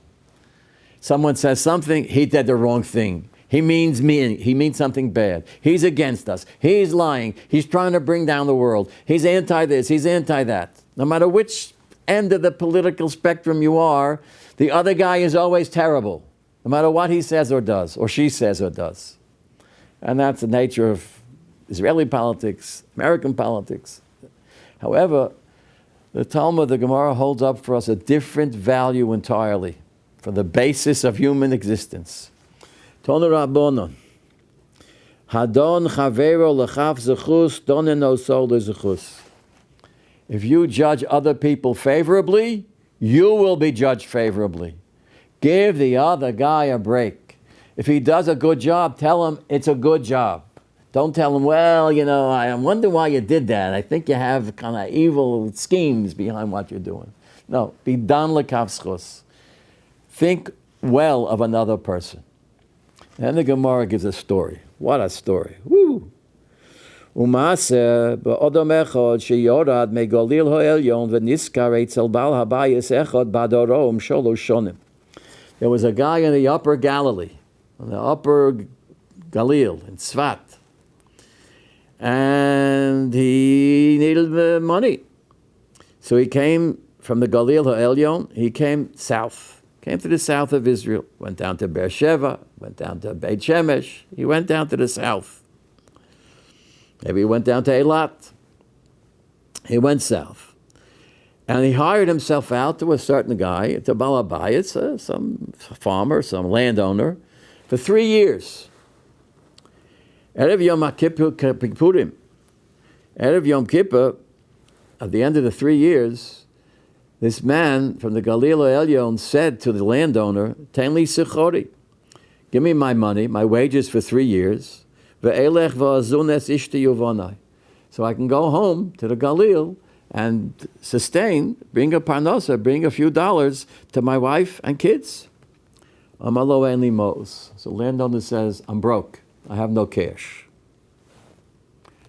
The guy's working for 3 years for a landowner who has this big mansion on this big farm, and he's got all kinds of things. And the guy tells him, I'm broke. I can't give you the money. You want to go home, but I'm broke. Enli mos. So he said, okay, Amalo. Tainli peros. You have an orchard with apples, oranges. Give me fruits. Give me some fruits. Give me some corn. Give me some wheat, some barley. Amalo ainli. I don't have anything. Looks around him. He sees an orchard with trees full of ripe fruits. And the guy says, I don't have anything. All right? Amalo tainli karka. Give me a piece of real estate. I mean, you got 140 acres here. Give me 2 acres. I'll take the real estate. Ainli, I got nothing. So he says, Tainli behema, give me a cow, a sheep, some chickens. I'm like, Ainli, I don't have any. He says, Tainli kora muksosos, give me some blankets, some sheets, a pillow, something. Ainli, I don't have. The guy's broke. What's he going to do? Hivshil kelov la'achorov. He doesn't say anything. He doesn't protest and say, you're a liar, you're a cheat, you're a no-goodnik. You have all this stuff and you're not giving me anything. You say you're broke. I don't believe you. You're a rascal. I'm taking you to court. I'm suing you. I'll start litigation. I'll get the best lawyers. They'll throw you in jail. He doesn't say anything like that. You don't have. He takes his packages, slings it over his shoulder. Hivshil kelov la'achorov. V'holach leveso bepache nefesh. And he went home to the Galil, depressed, bepache nefesh, broken. That was Erev Yom Kippur. La'acha haregel, a few weeks later, after Sukkot, what's that, 2 weeks later, he's sitting, the man from the Galil is sitting there in the Galil Nebuch. His wife and kids are starving to death. He's broke. He's angry. He's upset. He's depressed. He's so disappointed. V'manad kum to Yeshua. What am I going to do now? And all of a sudden, who shows up in the Galil? The Balabayas, the landowner shows up. Landowner shows up.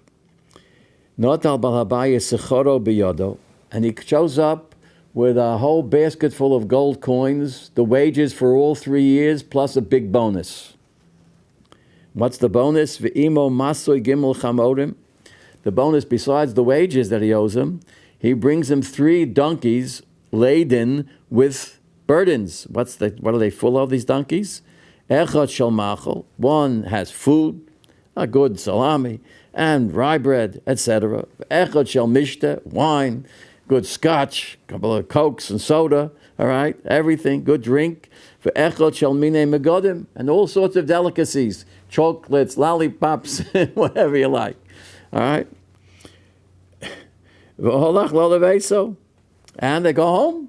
He comes to the house and says, here, now we have food, we have your money for 3 years' salary, everything is fine. And they have a meal. He gives them the money, he's all paid up, plus a bonus, everything is restored.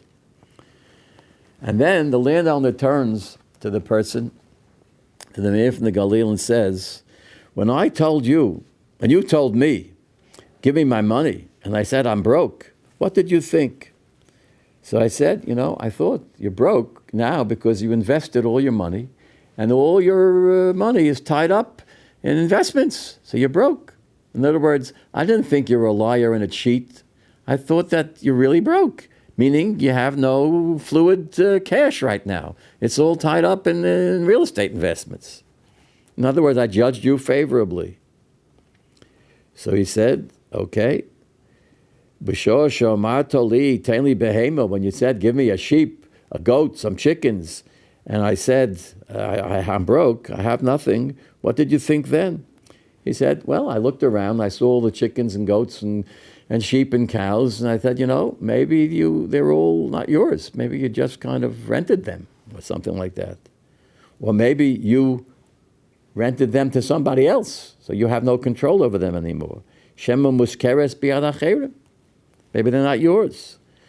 When you said, give me some real estate, some karka, and I said, I don't have any, what did you think?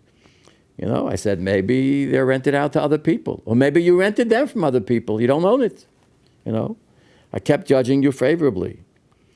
And when I said to you, I have no pillows, etc., I have nothing in the house, no furniture, no chairs, no sofa, no couch.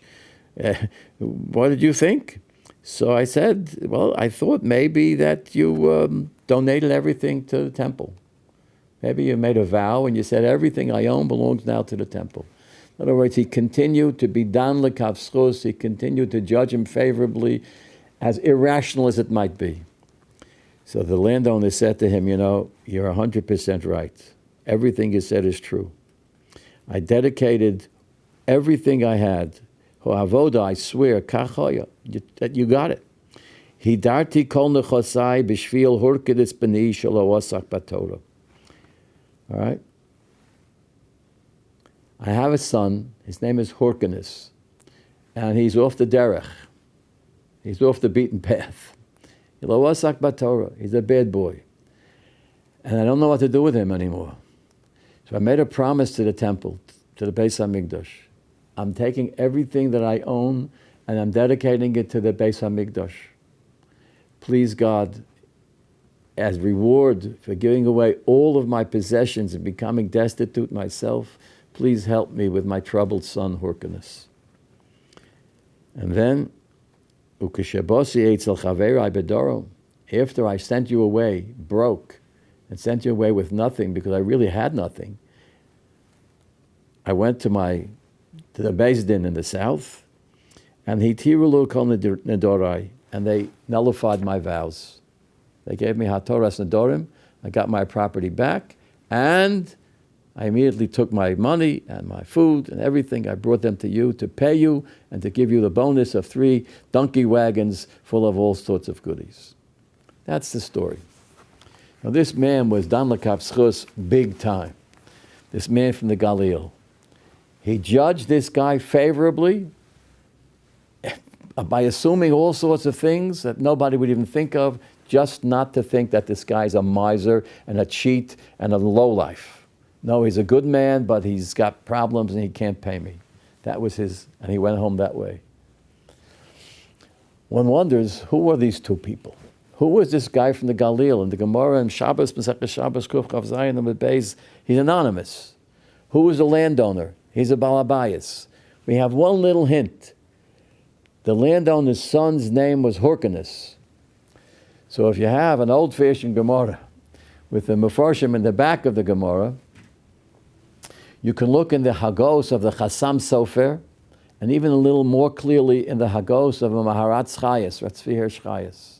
These are 19th century Gedolei Yisrael, who say that if you look in the She'iltos de Rabachoy, the work is called the She'iltos. It's a post-Talmudic work, but immediately post-Talmud, there were the Gaonim, Sadya Gaon, Rafai Gaon. There was one man named Rabachoy Gaon, and he wrote a kind of a mini post-Talmudic Talmud, post-Gemara. That was the She'iltos Rabachoy Gaon. We have this as a sefer with commentaries from the Tzvi and others. Look there in the She'iltos and Parshas Shemos, and they have the same story, with a few variations upon the story. Look it up. This is the reference given by Chassam Sofer, Maharat Chayes, and you will find that they give the names of the guy from the Galil and the landowner. The guy from the Galil was Rabbi Akiva, before Rabbi Akiva did tshuva. When Rabbi Akiva was still a peasant, before he learned Torah, before he became a Baal Tshuva, before he married Rachel, etc. He was then unlearned, an ignoramus, an amoritz, but he was dan lekav schus. He was a noble person and judged other people favorably. And who was the landowner? Rabbi Eliezer ben Horkenis, who's known in the Gemara as a very wealthy man. And he was the son of Horkenis, and he named his son after his father Horkenis. So It was Rabbi Akiva who was dam l'kav zchus. Long ago I thought, I bet the secret of Rabbi Akiva's resilience is because he was dam l'kav zchus. If a person's character is such that he sees the good in other people and only the good in other people, that's the essence of optimism. That's the essence of hope. You see a person who looks like he's trying to cheat you, and you don't run to court and sue him for $10 million, but you try to work it out in some way, or you ignore it but judge him favorably, and you might find out, what Rabbi Akiva found out. Rabbi Eliezer ben Hurkanis was no cheat. He was stuck with a problem of his own. We all have problems of our own. His problem was his son Hurkanis was off the derech. So he did what he did, and he was broke, and that's the reason he was broke. And he really was broke until he rectified the situation and then did what he had to do. If that's your attitude, if you're hopeful about other people, if you're hopeful about your fellow Jew, if you're hopeful about mankind, then you're hopeful for a nechama. That's why it's the Rabbi Akiva of the story. In the Gemara and Shabbos, it's anonymous. But the Shilta says the secret of the story is Rabbi Akiva, who was dam l'kav zchus. Then you're hopeful about everything. You're an optimist. You see nechama, you see consolation and comfort everywhere. Even when you're hearing the Hamona, Kol Hamona Shel Romi, even when you see foxes running around the deserted, the ruined Koche Koche. You can see the hope there too. You can see, instead of those foxes, you can see old people sitting in the park watching children at play in the parks of Yerushalayim. There's a woman who lived long, long after Rabbi Akiva. In fact, she's still alive today. Her name is Dr. Edith Eva Eger, E-G-E-R, who wrote a book called The Choice, subtitled Embrace the Possible, was a Holocaust survivor and became a noted psychotherapist and taught the very lesson that I'm trying to teach you right now, the lesson of Rabbi Akiva, the lesson of the power of judging other people well, and that attitude of giving the other person the benefit of the doubt, of being positive about others, gives you a psychic structure of optimism and hope that is the essence of nechama, the essence of consolation. In the foreword to her book, which is written by a rather famous psychologist whose works I was familiar with way back in psychology school, Dr. Philip Zimbardo, he writes about the secret of this woman who is often called, quote, the Anne Frank who did not die. She was the exact age of Anne Frank, but she wasn't killed. She survived the Holocaust. She survived Auschwitz. And he writes, Zimbardo, both young women, Edith Eva Eger and Anne Frank, capture the innocence and compassion that allow a belief in the basic goodness of human beings despite the cruelty and persecution they experienced.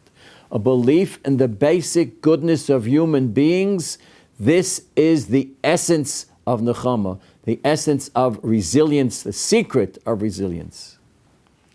The basic goodness of human beings. This woman, Dr. Eger, taught resilience. I'm not sure just who introduced the word resilience, which of course is a word which we used to use as part of our vocabulary, daily vocabulary, but now it's become a psychological construct, a psychological term, resilience. She's responsible for that, making resilience so basic. You know what else she teaches? So much she teaches. I recommend this book to everyone. But she says in the opening pages of her book, when she writes about her encounter with some of her patients, she writes, if you ask me for the most common diagnosis among the people I treat, what's the most common diagnosis, Dr. Eger? I wouldn't say depression or post-traumatic stress disorder, although these conditions are all too common. No. I would say the most common diagnosis is hunger. We are hungry. We are hungry for approval, for attention, for affection. We are hungry for the freedom to embrace life and to really know and be ourselves.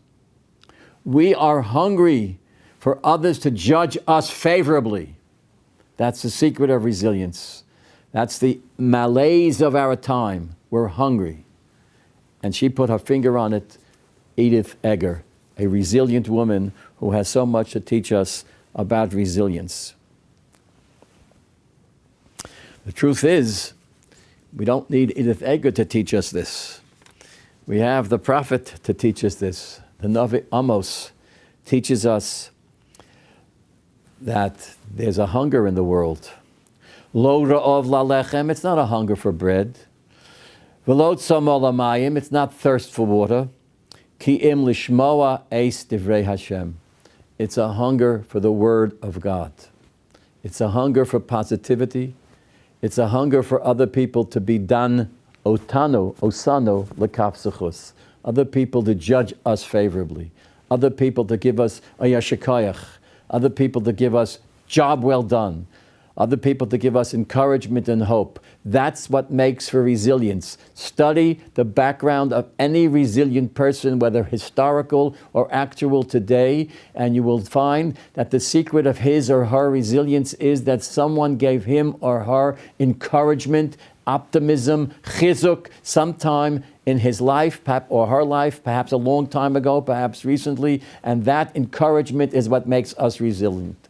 A good word from another person, a good word, a compliment from another person goes a long way toward making a person stronger and resilient. That's the lesson, and that's Rabbi Akiva. That's what Rabbi Akiva was able to do, to judge other people favorably, and that's the secret of the dynamics of resilience. At this point, I want to speak about a person who's a hero of resilience, but I'll only say a few words about Rabbi Dr. Norman Lamb, who passed away recently, the president of Yeshiva University, a man whom I knew a bit personally, but a man who literally is of great historical significance. He was the person to express the philosophy of Torah Umada, and I recommend his book on Torah Umada to all of you. But I especially recommend his many, many books of sermons, his book on the Haggadah Shel Pesach. Many of his publications are available through OU Press, and I urge you to read. There can be no better eulogy for Rabbi Lamb than reading his own words in his own books.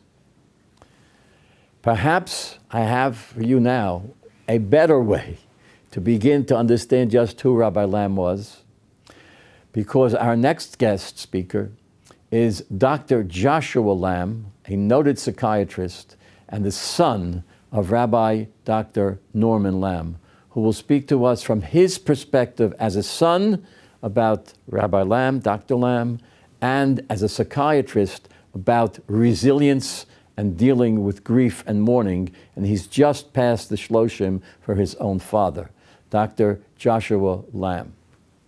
Thank you, Rabbi Weinreb, for asking me to join you here today. And thank you for your kind words about my father. As many of you know, I lost both my parents recently within 6 weeks of each other.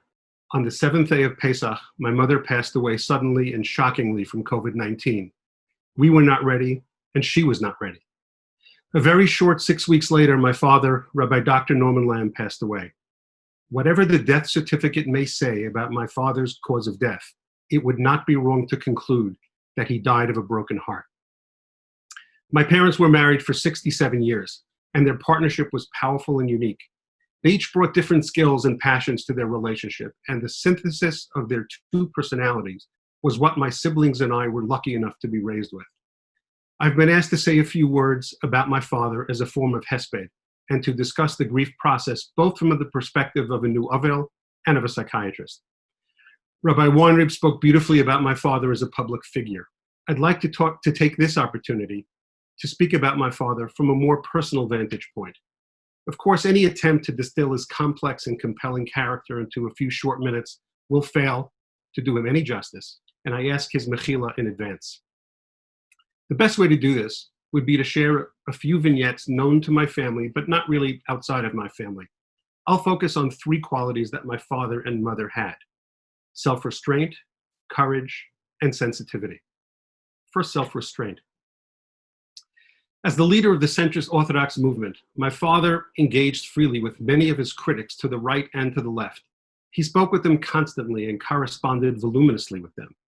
When a contentious issue was raised, my father would not only point out the flaws in the viewpoint of his opponent and the validity of his own perspective, he would also freely and unself-consciously describe the problems with his own position and the possible weaknesses of his own arguments.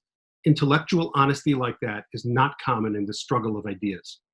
He would listen very carefully and openly to his protagonist's point of view and always give them time and space to craft their argument. My father always took them seriously, and it was not uncommon for us at home to hear him discuss a conversation or letter that made him stop and think and reevaluate his own position. He was always friendly and respectful to his interlocutors. He was friendly with many of his fiercest critics for his entire life. However, there were a few very ugly incidents when he was the target of blistering, cruel criticism from certain quarters. These were very personal and gratuitous attacks. Back home, we were outraged. There was agitation all around the table. How can you let him get away with this, Dad? Did you hear what he called you? What are you going to say? What are you going to do? It seemed to me that the more upset we got, the more serene my father got. He was undisturbed and seemed amused at our passion. His self-restraint was incredible. He taught us that gratuitous insults do not need to be traded or responded to or even acknowledged. That sometimes saying nothing is everything that needs to be said. He showed us that we must understand and respect someone who is great and has stumbled, even if that person has hurt you deeply. Courage. I lost my younger sister Sarah 7 years ago. The entire family was devastated. My siblings and I assumed that my parents would simply never be the same, that they'd been injured beyond repair. At Sarah's funeral, which took place a few days before Purim, her husband, my brother-in-law, Rabbi Mark Dratch, taught that Misha Nichnas Adar Marbin Besimcha has another explanation. In the ancient Semitic language of Ugaritic, the word Adar is translated as darkness. Misha Nichnas Adar, when darkness invades, Marbin Besimcha, a Jew counters it with joy. My parents lived by that philosophy. My son got married 5 short months after Sarah's funeral. I told my parents that I would understand if they felt they could only come to the chuppah, or if they didn't feel like dancing. They would have none of it. Had you not known that they had buried their daughter 5 months earlier, you never would have been able to tell by their behavior and demeanor. They were radiant. They were joyous. They sang and they danced. Towards the end of the wedding, I spoke to my mother and marveled at how they were able to be present, not just physically, but emotionally as well, even as they were mourning my sister. We have big hearts, she said. We can do both. Their hearts could hold the grief for Sarah, but they managed to courageously craft a big enough heart to hold love and joy and fun for the rest of their children and grandchildren right up to the day that they died. Sensitivity. My parents' Shabbos table was an amazing experience. Aside from all the wonderful discussions, debates, singing and divrei Torah, we had guests constantly. My father developed relationships with many fascinating and famous people, many of whom would join us for Shabbos. There were Talmidei Chachamim, authors, poets, ambassadors, academics from every discipline, scientists, philosophers, ballet dancers, musicians, and on and on. But we also invited 2 older men who were alone in the world, who were regulars of ours for decades. We had a single mother and her children who had legal and substance abuse issues, who also became regulars. We had poor Russian immigrants, men and women who were in the midst of divorce, a long parade of widows and widowers. 2 very different groups of people, all of whom were treated exactly the same by my parents. In fact, it was not uncommon for individuals from both groups to be present at the same meal. Ours was a Shabbos table of princes and paupers, of misfits and millionaires. My parents were exquisitely sensitive to the feelings of others. The honor and dignity bestowed upon the unfortunate group was identical to the honor and dignity conferred upon the more fortunate group. The following story was mentioned by my brother at my father's funeral. The year was 1976, and my father was quite busy. He was the senior rabbi at the Jewish Center. He had a full teaching load at Yeshiva University. That year, he gave 35 separate lectures all over the world. He lectured about the bicentennial, about the religious significance of the raid on Entebbe, about ethics in charitable giving. He gave a series of lectures in Israel, and then a series of lectures in England and a few other countries. In the midst of all this, Dr. Belkin Olav Hashalom died, and my father was one of very few people considered as the next president of YU. The weeks and the months that followed were a whirlwind of activity, decision-making, sleepless nights, intense meetings and discussions. In the midst of this tempest, my father received a beautiful and sad letter from a 9-year-old member of the Jewish Center. Her pet bird had died, and she turned to Rabbi Lamb for consolation. He stopped everything that he was doing and penned a 2-page letter to the 9-year-old little girl, explaining the meaning and the purpose of death, and how this experience could teach and enrich her as a human being and as a Jew. The lectures could wait. Big decisions had to wait. The Jewish Center and Yeshiva University also could wait. My father instead had to pivot and take care of a 9-year-old child who was sad. My parents were never too famous or too prominent or too distinguished or too busy to care about a sad 9-year-old, a lonely widow, a bewildered poor Russian immigrant, or a mentally challenged teenager and his mother. J.K. Rowling, the author of Harry Potter series, wrote, "If you want to know what a man is like, take a good look at how he treats his inferiors, not his equals." I was asked by Rabbi Weinreb to share some thoughts about grief. I've heard it said that there may be more Jews simultaneously in Avelis now than at any other time, perhaps since World War II. That alone is stunning. And I'm very aware that there are many of you listening whose experience of love and recent loss I share. Today, Tisha B'Av is nothing if not a loud, persistent echo of ancient loss, grief, and bereavement. For the past few months, I've been doing a lot of thinking about what happened to us. Like you, I'm still dumbfounded and grief-stricken. I have many good days, and then I'm suddenly, often for no apparent reason, overcome with sadness and end up weeping. One of the more difficult aspects of grief I have learned is accepting and dealing with the loss of control that every mourner must experience, especially in the days of COVID-19, when everything we thought we knew has changed, even for those not in Avelis. We feel much less secure about our lives and safety. We can no longer simply go where we want to go. We can't have guests over the way we used to. We can't eat out. We can't hop on a plane to go to Israel or to a child's wedding or to a grandchild's bris. We can't simply go to the office or to yoga lessons or to the gym. We have to wear masks. We make appointments to see the banker and the hairdresser, and on and on and on. For the mourner, of course, all this dislocation and loss of bearing is compounded by the most profound loss of control, the death of a loved one. We don't want to let go, but our hand is forced. We want one more day, one more minute, and it's cruelly denied us. I wasn't ready to lose my elegant and sweet mother. She was supposed to live forever, but lose her I did. I was not ready to take leave of my brilliant and so well-balanced father, but I was not consulted, and no one solicited my opinion. My mother's funeral was not attended by hundreds, but by 10. My father's funeral was not attended by thousands, but by 25. The loss of agency and control that the death of a loved one spawns, especially in the age of COVID, is overwhelming, profound, and crushing. Who can help but feel small and insignificant, inconsequential and weak, puny and pitiful in the face of a cruel death that is merciless and cold-blooded? These feelings of hopelessness, helplessness, and depression can linger in these strange times longer than they ordinarily would, and they can penetrate deeper and have more profound consequences. In my practice during the past few months, I've noticed a distinct pattern. There are those who are doing well, even during the pandemic, and there are those who are doing much less well. There are many factors involved, of course, and I don't want to be overly reductionistic, but one factor that distinguishes these groups seems to be very, very consistent, and I'd like to highlight it. Those doing nicely tend to have more structure than those doing less well. This stands to reason, because many of the changes in employment and work patterns, the advent of the home office, Zoom school, the forced turning inward of individuals and families, many former patterns that used to be the predictable scaffolding of normal life have been torn asunder.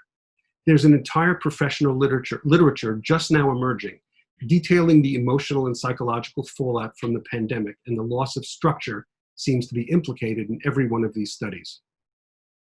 For the recent mourner who has experienced a life-shattering event, loss of structure is even more disruptive. The pandemic, coupled with traumatic loss, makes the problem even worse. Halacha certainly helps us by mandating Shiva and then Shloshim and then a year of mourning.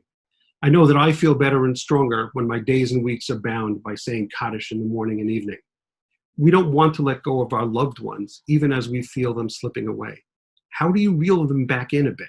How do you keep them alive, even as we know they are not? How do we incorporate their lost lives into the structure and fabric of our lives? 3 practical suggestions. First, introject. Each and every lost soul had a specialty, a good quality or a habit that distinguished them and made them unique in some way.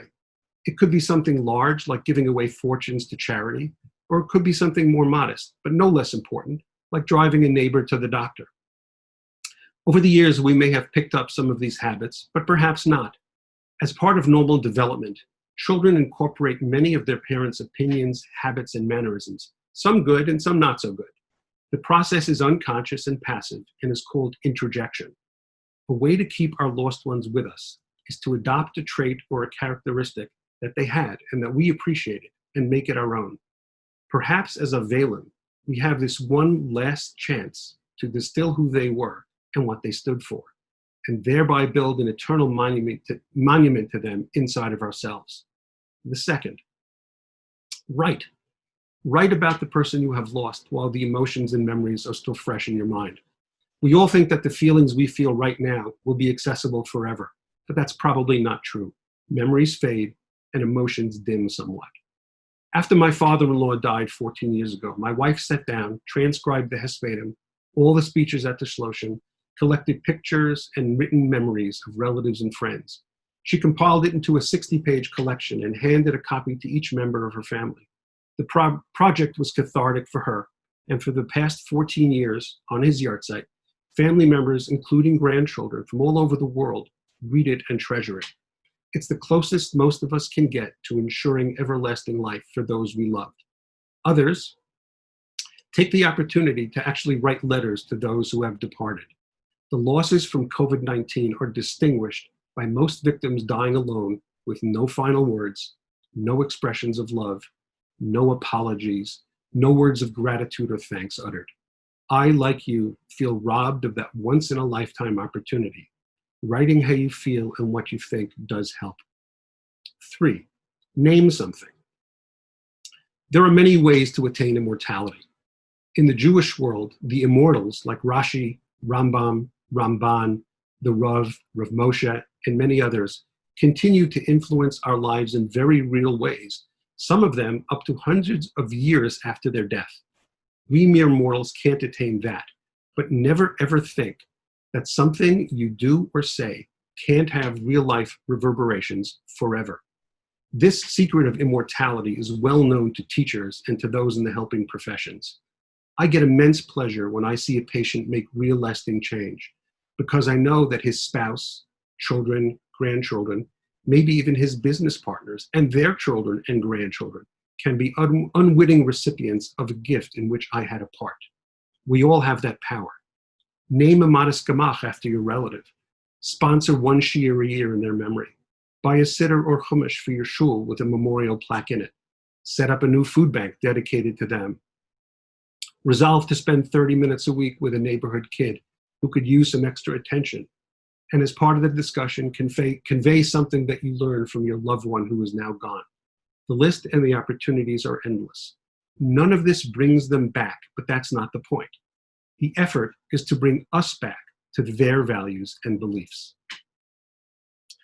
And finally, I'd like to say a few words about forgiveness.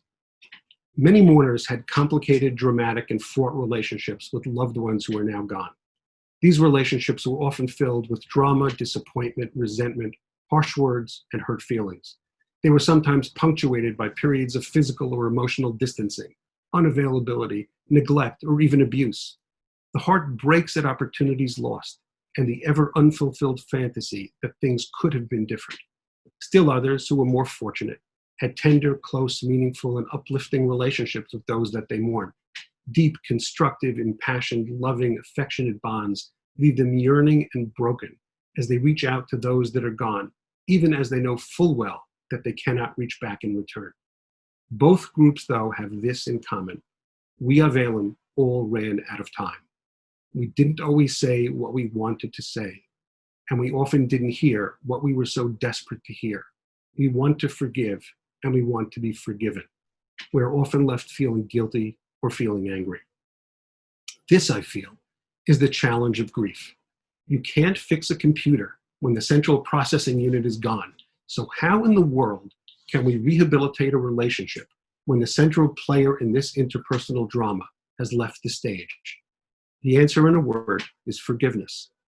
Grief work is working hard to try to forgive your departed loved one for all their mistakes, missteps, foibles, and inadequacies. It is the ability to, through the lens of time and distance, see them in context and realize that they too were products of their own upbringing and the pressures of their time. It's the very hard task of trying to stand in their shoes and to see their failings as part, but not as the totality of who they were.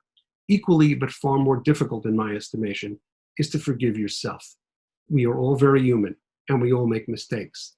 There are things we did that we cannot undo, and there are things we may have said that cannot be unheard. There was time that we should have spent with them.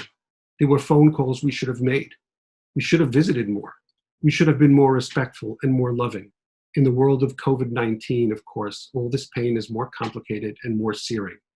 For me personally, the biggest conundrum and what often invades my consciousness is the death of my mother when she died from COVID-19. My parents were scheduled to come to our home for this Dharam, as they had for the past few years. When it became clear that the plan was too risky, I went to their house to break the news to them that they would have to be alone for Yontif. It was really heartbreaking. A week or two later, my mother was stricken, and she was swallowed up into the impenetrable fortress of Cornell Hospital, where she was to remain alone, isolated, terrified, and bewildered until the day of her death.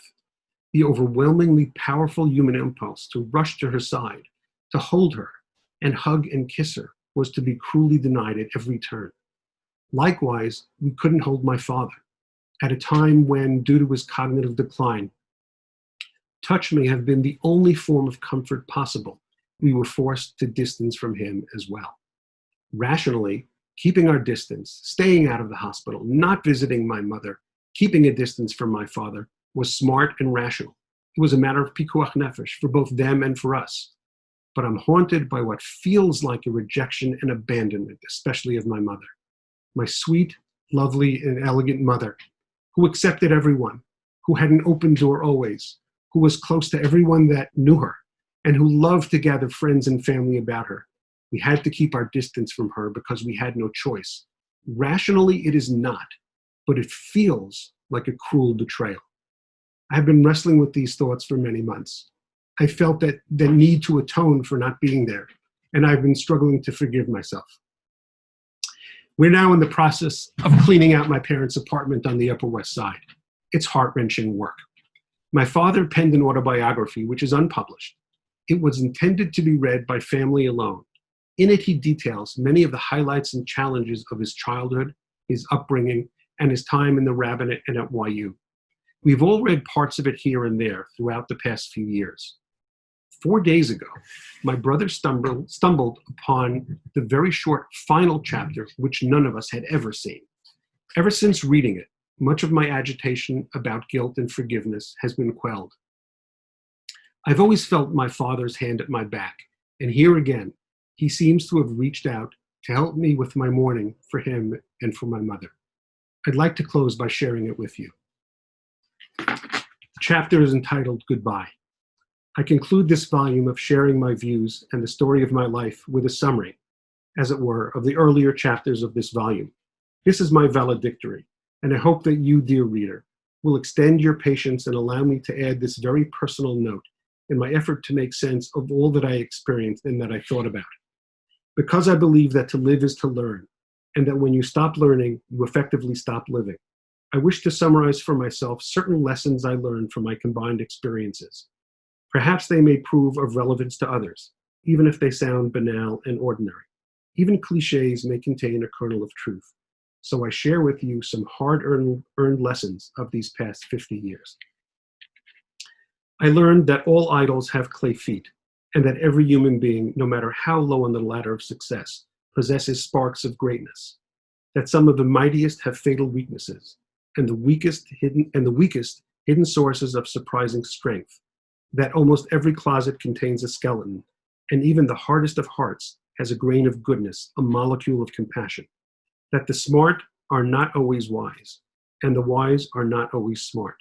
That no one knows everything, but everyone knows something worth knowing. That the rich are often vulnerable, and the poor are often resolute. That the pious can be tempted, and the sinners can be tempered. I learned of the secret follies of the sophisticated, and the flashes of insight of ordinary folk. What did all this knowledge bring me? It taught me that I must judge people with understanding and compassion, that foolishness and weakness and ignorance and spite and envy are, at bottom, part of our human endowment, and that we must all struggle to restrain them. That some are more successful in this encounter than others, but no one ever achieves complete and permanent victory, for the battle goes on endlessly in the soul of man. And also that every human being has a capacity for decency and goodness and compassion and friendship and love. Therefore, I must be tolerant and respectful and civil, even towards those with whom I profoundly disagree. In a word, I had to relearn what I learned but did not really understand in my youth, namely that the Torah's ways are ways of pleasantness, and its paths are paths of peace, and so must be our ways and paths. In my work for yeshiva, I benefited greatly from the decency and generosity of spirit of countless individuals. I also suffered some insults, unfair and derogatory criticism on behalf of the schools and community that I love and champion, from right and from left. Because of the virtue of moderation and tolerance, the Torah's ways of pleasantness that I learned these past 50 plus years, I am moved to forgive even those who would never forgive me. I would suffer the slings and arrows again gladly on behalf of this cause and my people, ready to be Makabel Yisurim B'Ahava, to embrace suffering with love, because one never tires of defending his or her home, B'Ahava, with love. Have an easy and meaningful fast. Thank you very much, Dr. Lamb. When one speaks about such great individuals, there's so much to say, and there are occasions to learn much more about Rabbi Dr. Lamb and his teachings. Just want to show you my favorite picture of Rabbi Dr. Norman Lamb, Zichrono Livrocha, the president of Yeshiva University, a major thinker, important teacher, and a noble father and wonderful husband.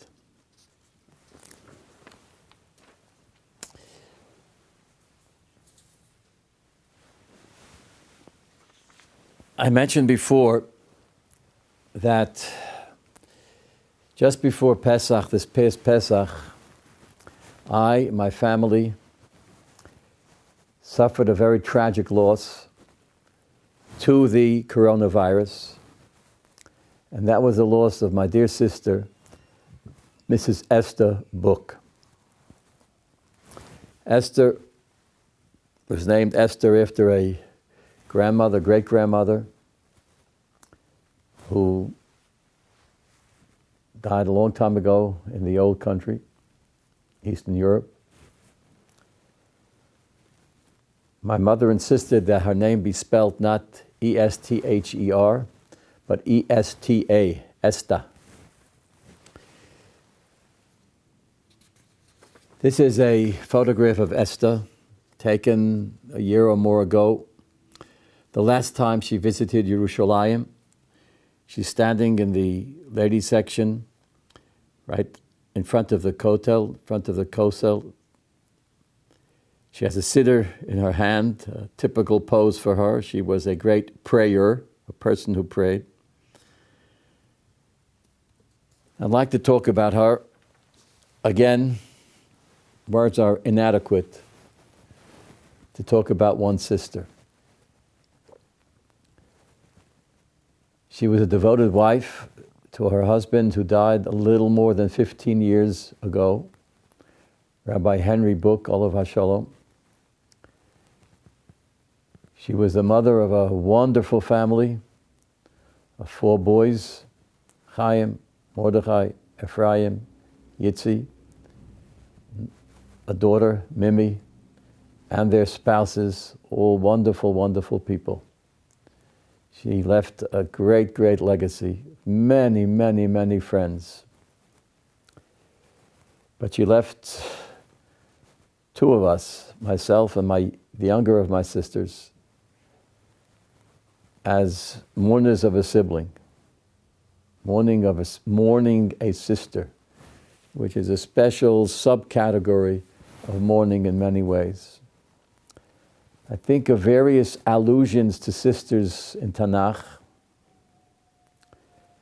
One is, Emor l'chochma achosiyat. We're cautioned, we're urged to think of wisdom as being of our sister. The Pasuk is looking for a way to say, make chochma something dear to you. So it says, well, think of chochma, think of wisdom, education, intelligence, enlightenment, seichel. Think of it as your sister. Emor l'chochma achosiyat. That's how cherished a sister is. It's a unique relationship. I think of the various allusions to a sister in Shir Hashirim. When the lover in Shir Hashirim wants to speak of his beloved in the most loving terms, he calls her Achosi, my sister. The most beloved relationship possible, a special type of love. But there's another allusion to a sister which is not biblical, but which is to be found in the Machzorim for Rosh Hashanah. It's a little piyut, which is just kind of mumbled in most congregations. It's not said out loud or anything like that. And it appears just before one begins Maariv on Leil Rosh Hashanah. The night of Rosh Hashanah, the first night, before you daven, before you say Baruch Hu, there's a little piyut which begins Achos Ketana, a little sister. Esther was younger than me, 3.5 years younger than me. So my earliest memories is of my little sister. I remember visiting my mother when she was in the hospital just after having given birth to my little sister, and my mother holding my little sister in her arms. That's one of my earliest memories. I was 3.5 years old. My Achos Ketana, my little sister. And then I remember her as a little girl. I remember her growing up. I remember her birthday parties. I remember her many, many friends. I remember her schoolmates, classmates. I remember her trips to TI after she graduated high school. She continued her Jewish education and would go by subway we lived in Borough Park, to somewhere in Manhattan where the classes were held. I remember her as a great student in Hunter College. I remember her as a bride. I remember some of her dates before she met Henry. I remember how Henry came into our lives and brought a whole new dimension of, we spoke earlier of joy and optimism and being open and seeing the good in all other people. And she shared in that. She was often seen as the quiet one in the relationship. Henry and Esther was the quiet one behind the throne. but she wasn't quiet. Those of us who knew her knew that she was not only not quiet, but extremely articulate and an eloquent public speaker. But I remember her as a person who prayed. Formally, she liked to daven and go to shul. Informally, she prayed in a quiet way, her own way, very privately. As the piyut says, Achos ketano, tefiloseha orcha va'ona sehiloseha. She prepares her tefillos. She's serious about her prayer. And her prayers consist of praises, her praises, the way she praised other people. Elno refono lemachloseha. My sister went through several episodes of serious illness and came out resilient from them until she submitted on Shabbos HaGodol, just a few days before Pesach, to her final illness, Tichle Shona v'Kilaloseha. May the past year and all of its curses be behind us. There's so many other phrases in this piyut that just strike a chord. Necheha benachas l'nevei rivtza. Lead her with nachas, with Yiddish and nachas, to her resting place, to her final station. Rav nachas midod chefza. V'hi cheforachas also nitza. Shilu eshkeloseha. Her fruit has ripened. There's different girsaot. But one girsa is ki hivshilu ashkeloseha. Her clusters of grapes have ripened. She's left behind children and grandchildren. She experienced the wedding of the first of her grandchildren to marry just a few months ago, early in January. She never lived to see great-grandchildren. But that nachas was missing to her. But wherever she is, she will necheha benachas l'nevei rivtza. She will receive nachas in the Yerushalayim Shalmala, in the upper Yerushalayim, which she now inhabits.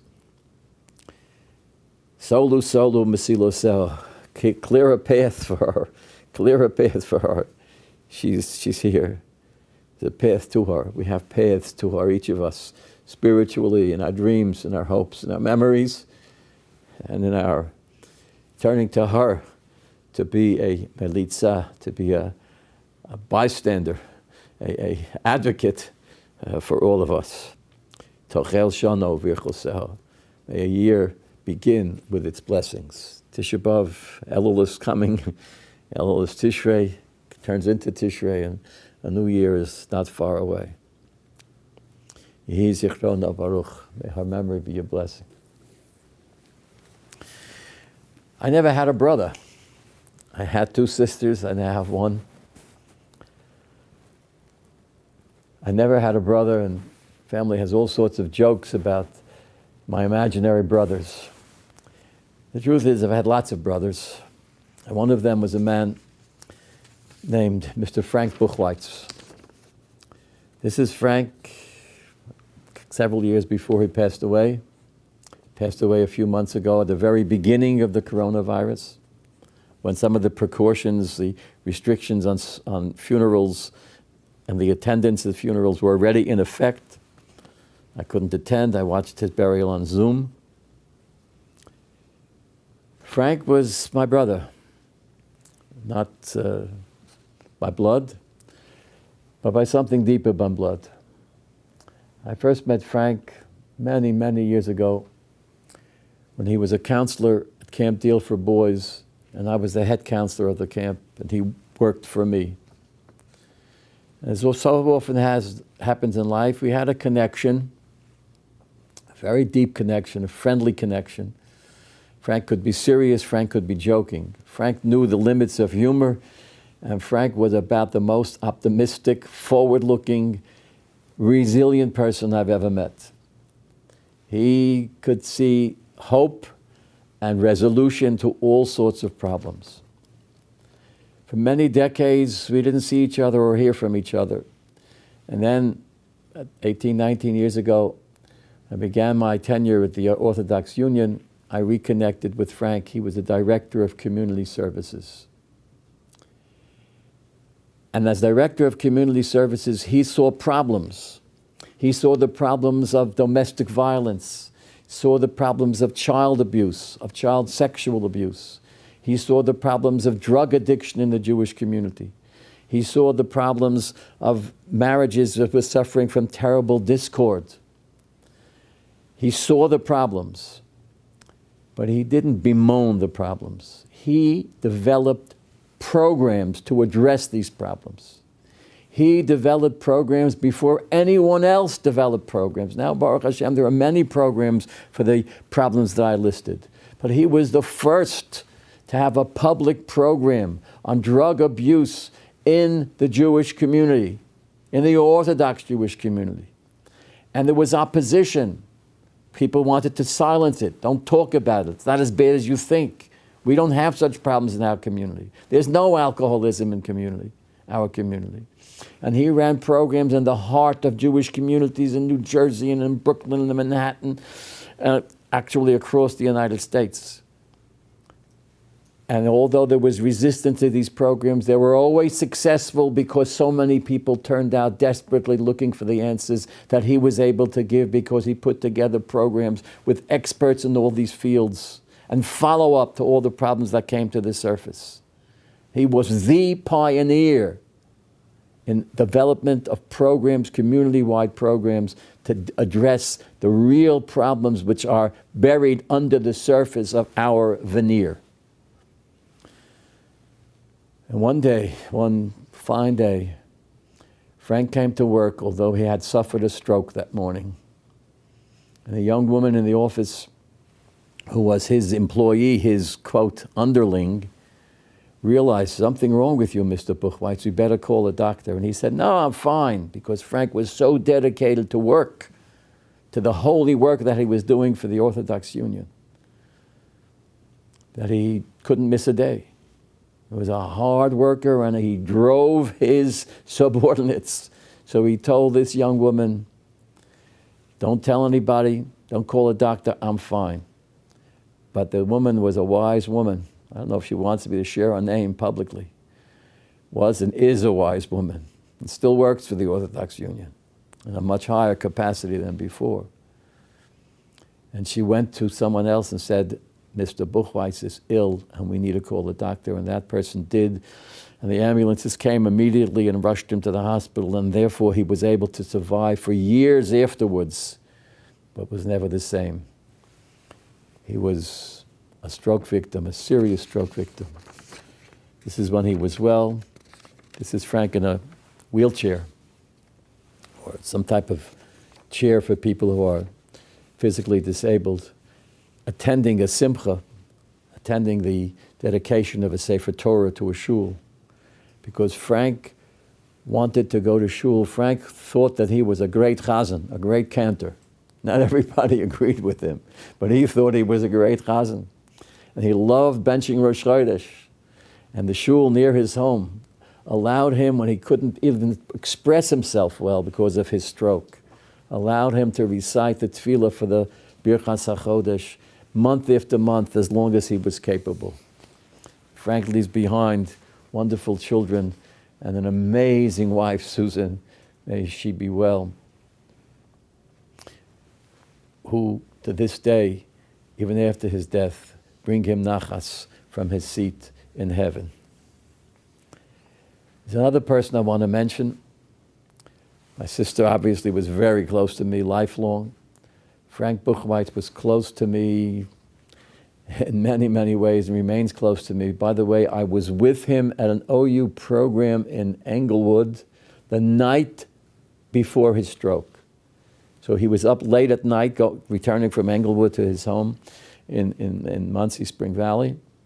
And the next day he came to work, having suffered a stroke and barely being prevented from the stroke being even worse.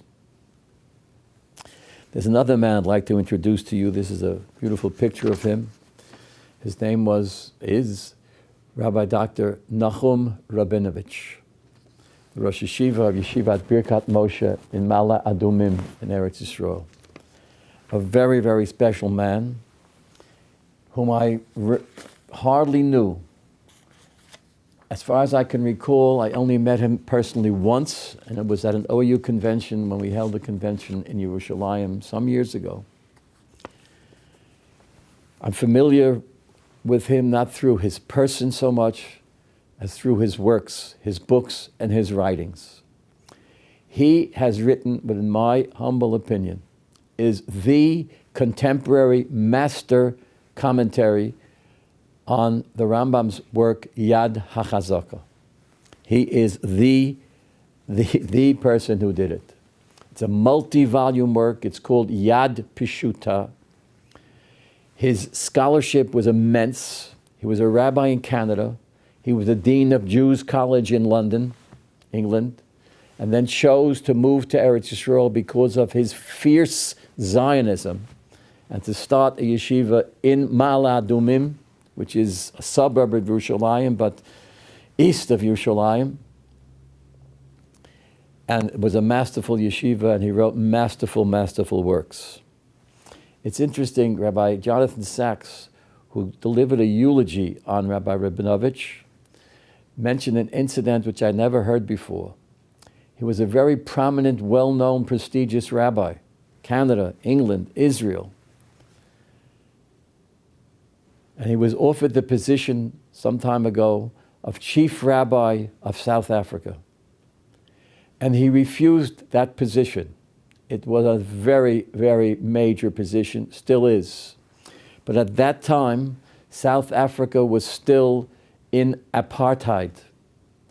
It was still practicing racial discrimination.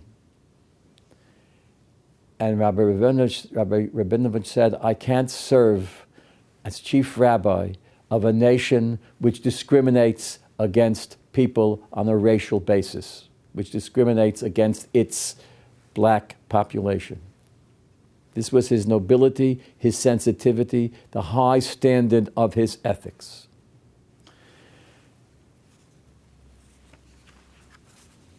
I heard him from afar once, and I just want to quote this because it's so relevant to Tisha B'Av and to our situation as Jews in Israel and in the diaspora at this moment, Erev Tisha B'Av,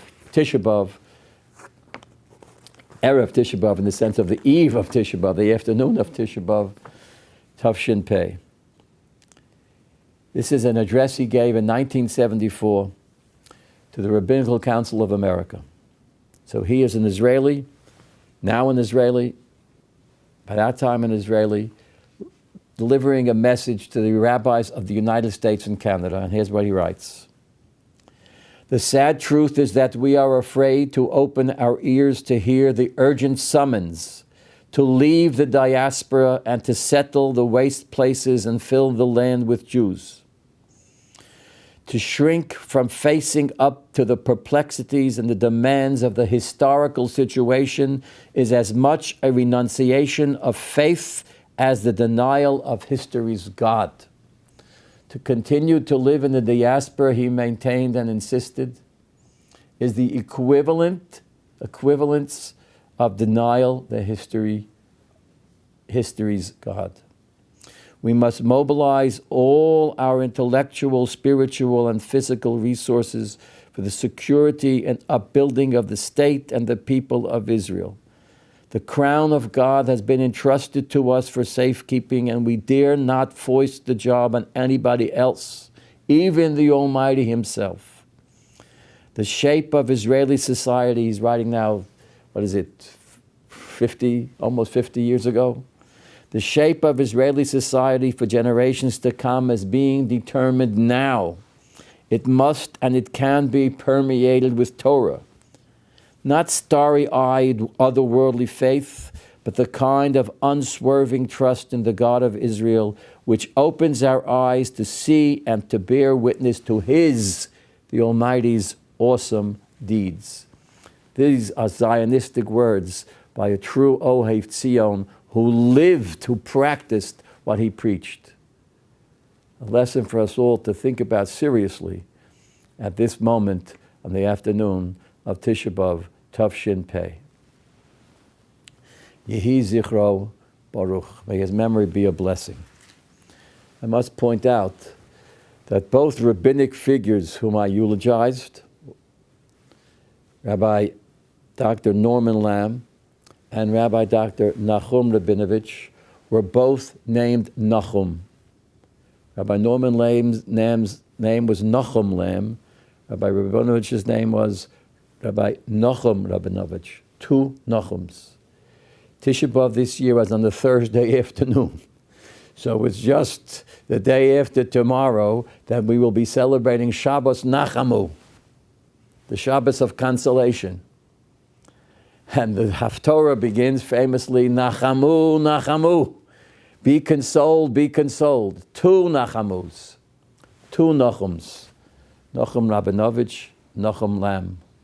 May their memory bring to us, and studying their teachings, their vast published works, their recordings of their sheyurim and lectures, can be a consolation and a chama for all of us. We have two Nachamus, Rav Rabinovich and Rav Lamb. Nachamu, Nachamu, Ami. There are many, many resilient heroes in our history. One of them, a great one of them, is Rabbi Yehuda Halevi. There is a kinnah which we recite, and this afternoon we're not reciting kinnos, we've done that this morning. But kinnah number 36 in the kinnah book is Tzion halo sishali lishlom asirayach. Tzion, Zion, surely you will inquire after the well-being of your imprisoned ones. Dorshei shlomech vehem yeser adorayach. Those who seek your well-being and who are the remnant of your flock. This poem was composed by Rabbi Yehuda Halevi, who lived in the 11th century, a long, long time ago, but who wrote this powerful, powerful kinnah, this powerful, powerful poem about Zion and the connection of Zion and Zion to all of us, his flock. Zion's flock, God's flock. It ends, Ivoch l'moshav Elohayach. Your God has preferred you, Zion, as an abode. V'ashrei enosh yivchar yikorev v'yishkon b'chatzerecha. And happy is the man who will choose to draw near and dwell in your courtyards. There's so much to be said about Rabbi Yehuda Halevi. Rabbi Yehuda Halevi, in most of his life, was torn between two cultures, two opposing cultures, which were challenges to him. He lived in Spain, but Spain at that time in the history was split. The southern end of Spain was Islamic, was Muslim. The northern half of Spain was Christian. Neither halves of Spain, not Christian Spain, not Islamic Spain, were exactly gardens for the Jewish people. The Jewish people struggled then living in Christian Spain and struggled living in Islamic Spain. And still today, the Jewish religion is challenged by both Christianity and by Islam in different ways at different times in our history. There are times when we were horribly persecuted by the church. There are times when we were horribly persecuted by Islam. And this is the historical fact. We, Jewish people, are not ones to deny history. We don't cancel culture.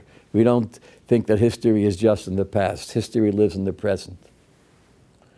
Rabbi Yehuda Halevi lived in both places, sometimes in his life here, sometimes there.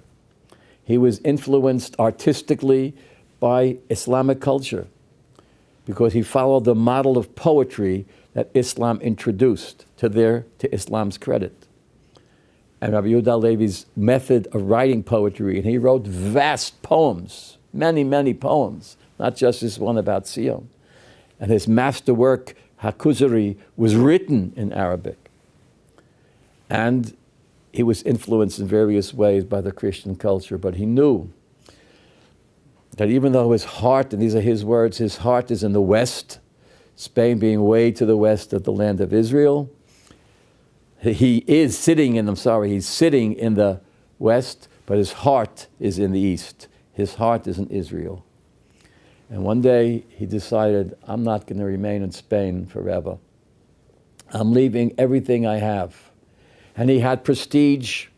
He had a certain amount of wealth. He was a prominent and successful physician. Besides being revered as a great rabbi, he left all that behind and sailed in days when it wasn't easy, with no jet planes flying then from Spain to Israel. He sailed under the conditions then, first to Egypt and then to Israel. Legend has it that he stooped to kiss the earth of Israel, and he was killed by a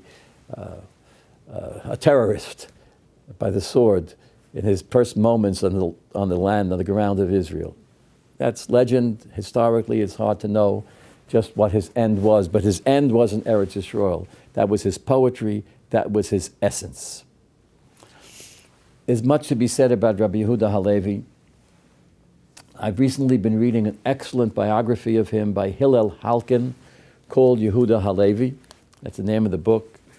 It's part of the special series called Jewish Encounters. I recommend it very much. And especially the pages which I, in interest of time, will not share with you today. But if you look there in pages 109 through 111, you will see his historical explanation of the different types of hostility that were met in ancient times and to some extent still today by the Christian culture against the Jewish culture versus Islamic culture versus the Jewish culture. And he makes a case for the fact that the Islamic culture was and remains today a greater challenge than Christianity, at least at this time in history, presents for us. I recommend that to you. It's a viewpoint of one man, but it's a very interesting viewpoint for another time, another class, another lecture. There are so many other heroes of resilience that I could mention. There's a few that I don't want to ignore. One was a victim of the Holocaust. And in this particular presentation today, I've minimized my discussion of the Holocaust. In past years, I would focus a great deal on the Holocaust and all of its horrors. Today, I've chosen, just for today, to put that aside a bit and just to mention one Holocaust victim who is one of my heroes of resilience. And his name was Rabbi Yisachar Teichtal. He was the Rav, the rabbi of a small community, a vacation community, a resort in what is today Romania. What is today Slovakia. And his name of his town was Piszczyn. He was known, and I knew a man who knew him, who explained to me what his greatness was. He said to me, I was then a young man, he said, what Rav Moshe Feinstein is to you, Rav Moshe Feinstein was then alive, what Rav Moshe Feinstein is to you, that's what Rav Teichtal was to us, we people who grew up in that area of the world, Czech Republic, Slovakia, Romania, parts of Hungary. He was the author of Shalach V'Tshuvas Mishnah Sachir, very, very important halachic volumes of responsa. And he grew up in an atmosphere where the leading rabbis who taught him were opposed to secular Zionism and to the entire Zionist movement, and therefore downplayed the role of Eretz Yisrael, the land of Israel, and the need for Jewish people in diaspora to return to Israel. Not going to go into all of the politics and the history and the disputes of that particular time and place, which to some extent persists to this day. But Rav Teichtal, in the midst of the Holocaust, had the guts, the courage to change his mind publicly and to say, I was wrong. My attitude of anti-Zionism was wrong. And he wrote a book which I recommend to everyone called Eim Habanim Smecha, which is translated into English, various translations, and is his appeal to people, return to Israel.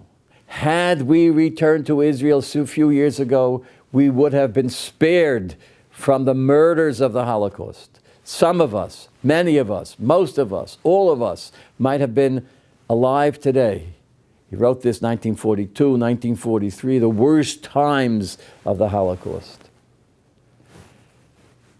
That's resilience, to be able to say, I was wrong, and to do it publicly. Not many examples of that in human history and world literature, of a book being written saying, I was wrong, here is what I believe now. I've changed my mind fundamentally. Very important work, very important person. He didn't escape Auschwitz, and even after he left Auschwitz, he was put on a train leaving Auschwitz as the Russians were approaching from the east and the Americans and British approaching from the west. Auschwitz was about to be freed. He was put into a cattle car to go deeper into Germany. And in that cattle car, there were a number of Ukrainian soldiers, prisoners of war themselves. They were, unfortunately, viciously anti-Semitic, but they were put in the same cattle car as a bunch of Jews. Both of them were prisoners, Ukrainian soldiers, prisoners of war, the Jews, prisoners of hate.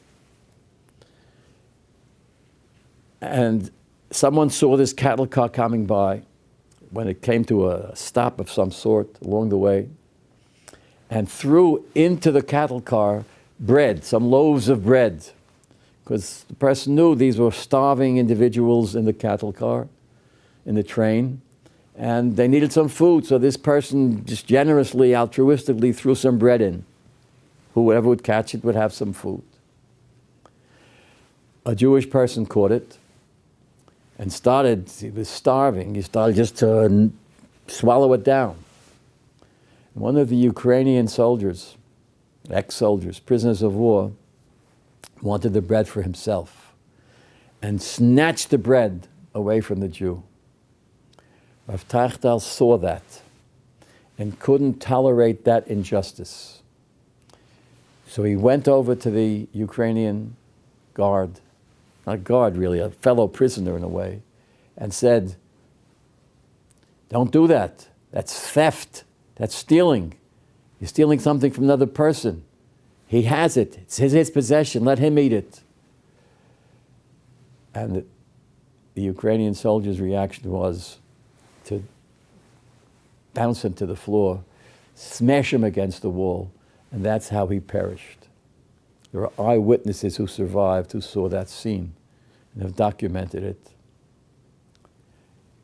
I have a 2-volume work in my library of Rav Tachtal's memoirs, and I have all of his published works, which were published after the Shoah, when his noble, heroic daughter went back to Pishtian and recovered a suitcase full of his manuscripts that he had entrusted to a non-Jew. The non-Jew faithfully kept and watched that suitcase full of writings until someone from the family would somehow come back from the ashes of the Holocaust. This daughter of his survived, went back to her ex-home, looked up her neighbor, former neighbor, the non-Jew. He graciously gave her the suitcase, and his works have been published based on those manuscripts. A resilient person who continues to be resilient even after his death. After his death, he has published work 40, 50, 60 years after he died. That's how resilient he is in a sense, because his Torah was his resilience, and his writings and his knowledge live forever. Of Yisocha Tachtal. I mentioned one living survivor, namely Dr. Egger, and spoke briefly about her work. I want to mention another one who I'm just fascinated with, a man who since passed away, but he survived the Holocaust. His name was Rav God Eisner. And when your name is God, in Old English it sounds like his name is God, G-O-D, Eisner, but it was G-A-D, Gad, God Eisner. But when you have a name like God and what people want to speak to you affectionately, like my name is Hersh, so they call me Herschel or Hershey, they called him Godel, God/Lamed, like Herschel, Beryl, Schmerl, all right, called him Godel. So he was a Godel, he was a Gadol, he was a great person. He was a Gera Chosid, and really one of the classic experts on the Sefer Sfas Emes, one of the founders of the Gera Hasidus, the second Rebbe of the Gera Hasidus, the Sfas Emes. And this God Eisner was a survivor who was resilient beyond resilience. He lived through all the hell and horror of the Holocaust. He survived. After the Holocaust, he went to the town of Lodz in Poland. He tried to rebuild. He found Jews who were hiding in caves, who were remnants, who were broken people, and encouraged them and built them up, etc., etc. And then he lived in Paris for a number of years, and he moved to Israel. He became like the Mashkiach Ruchani, the spiritual guide of the Gera Yeshiva, etc., etc. He lived on until he died as an older person. I become enamored with him, his writings, the Sefer, 5 volumes, Moreshes God, his commentary on Chumash, fascinating person. But when you read about him, by people who've written about him, what I was struck most with was his sense of humor. Right? And humor, as I mentioned before, schok, Rav Akiva knew how to laugh. And Rav Godel knew how to laugh and to use laughter as a tool of resilience. He said that he learned this tool of resilience, laughter, humor, from the Rebbe Rabbunim, the Hasidic Rebbe Rabbunim of Pshischa. Of Rabbunim of Pshischa, Rav Godel used to say this story over. Rav Godel of Pshischa said, you can save a person's life through humor. And he told him a story. He said, I once saw a man in the river, he named the river, I forget the name of the river, one of the rivers in Poland, and a person fell off the bridge and fell into the water and was swimming a little bit, and then he couldn't swim anymore. The tide was against him, and he's swimming and splashing, and he was about to go under. So the Rebbe Rabbunim said, I went over to the bridge, and I leaned over. I couldn't swim and jump in myself. I didn't know how to swim. So I yelled down to him in Yiddish. I yelled to him, Oi, gib a gris zu dem Livyosan. Give regards to Livyosan. Give regard to the Leviathan. You know, you're drowning, you're going in the sea, you're going under the water. Give regards to the creatures who live in the depths of the water, to the Livyosan. That's a humorous statement. But when the person who was drowning heard that bit of humor, it gave him a little bit of chiyus, a little bit of life, a little bit of resilience, and he somehow managed to pull himself up to tread water and to swim a little further, and finally he was able to make it, to hold on to something, and his life was saved. A little bit of humor in the most dire circumstances can change a person's whole worldview and can save his life. Sometimes literally, like in this anecdote, and sometimes figuratively. And in his works, there are many, many such anecdotes where Godel himself used humor as a way of encouraging people to continue to live. Many of the people who survived the Holocaust wanted to just give up and die. Many are such, and some did, either through suicide directly, or they just gave up on life and then kind of melted away. But he encouraged people to live, live, live. There was one story he tells, it's kind of humorous, it's one of my favorite stories. Those of you who follow my talks have heard this many times, so forgive me. There are many people who lost their faith after the Holocaust. And they formerly were great Hasidim, Tzaddikim, etc., and they just lost their faith. After all that they witnessed, they could no longer believe in God. So there was one such person, a younger person in Rav Godel, who came over to him, this may have been in those years he spent in Paris, and said to him, look, I don't believe anything. I'm not keeping kosher, I'm not keeping Shabbos, I'll marry out of the faith. Doesn't matter to me. I don't believe in anything anymore. I have so many questions. I don't understand. How could God do this? 6 million Jews. How can he have killed my mother, my father, my sister, my brother? How can I believe in God? I don't understand God. I can't live as a religious Jew. That's what he told Rav Godel. Rav Godel said to him, do you listen to the radio? He said, listen to the radio. It's 1946, 1947, a year after the Holocaust. I'm stuck here in Paris, or wherever this was. Perhaps it was in Lodz after the war. And I listen to the radio all the time. I want to keep up with the news. And then I listen to music. And I have this show that I like to listen to, and this commentator on the view. Of course I listen to the radio. So he says in Yiddish, Rav Godel said to this man, Und der Radio verstehst du ja? Meaning, do you know how the radio works? Do you understand how a radio works? How a person could be talking 100 miles away and you can hear him now here? Do you understand how that works? So he says, of course, I don't understand. I know nothing about electronics and radios, but I use the radio. So he says, it's the same thing. You know, you don't understand God, but you still can use God. You don't understand how the radio works. The radio then was like high tech today. You know, no one knew how it worked, but it worked, and you used it, and you lived by it. In Yiddish, und der Radio verstehst du ja, and the radio you do understand. Kind of a cute story. Some years later, Rav Godel tells a story himself. I was in Tel Aviv, and I was going from place to place in Tel Aviv, a big city. And I knew how to get to the other end of the city, or how to leave Tel Aviv to go to the Bnei Brak, this new community out there. And I had no bus. The bus wasn't coming. I didn't know what to do. And all of a sudden, a motorcycle pulls up right behind me. And this was one of these motorcycles that had like a little seat for a passenger.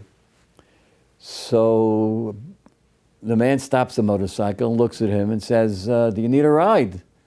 So he says, yeah, I'm going over there. He says, I'm going there too. Come in. I remember you. Come in, come in. So he says, I don't know how to get into the motorcycle. I don't know how to get into the seat. You know, he said to him in Yiddish, Ich weiß nicht wie soll. Ich verstehe nicht wie soll. I don't understand how to get into this contraption.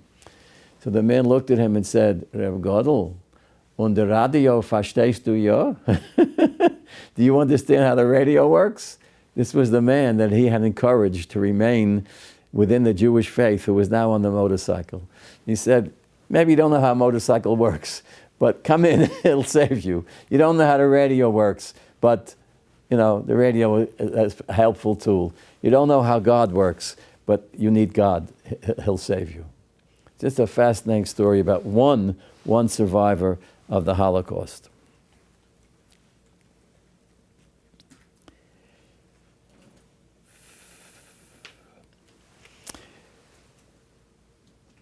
Toward the end of this presentation, I'd like to recommend to you several writers and their books.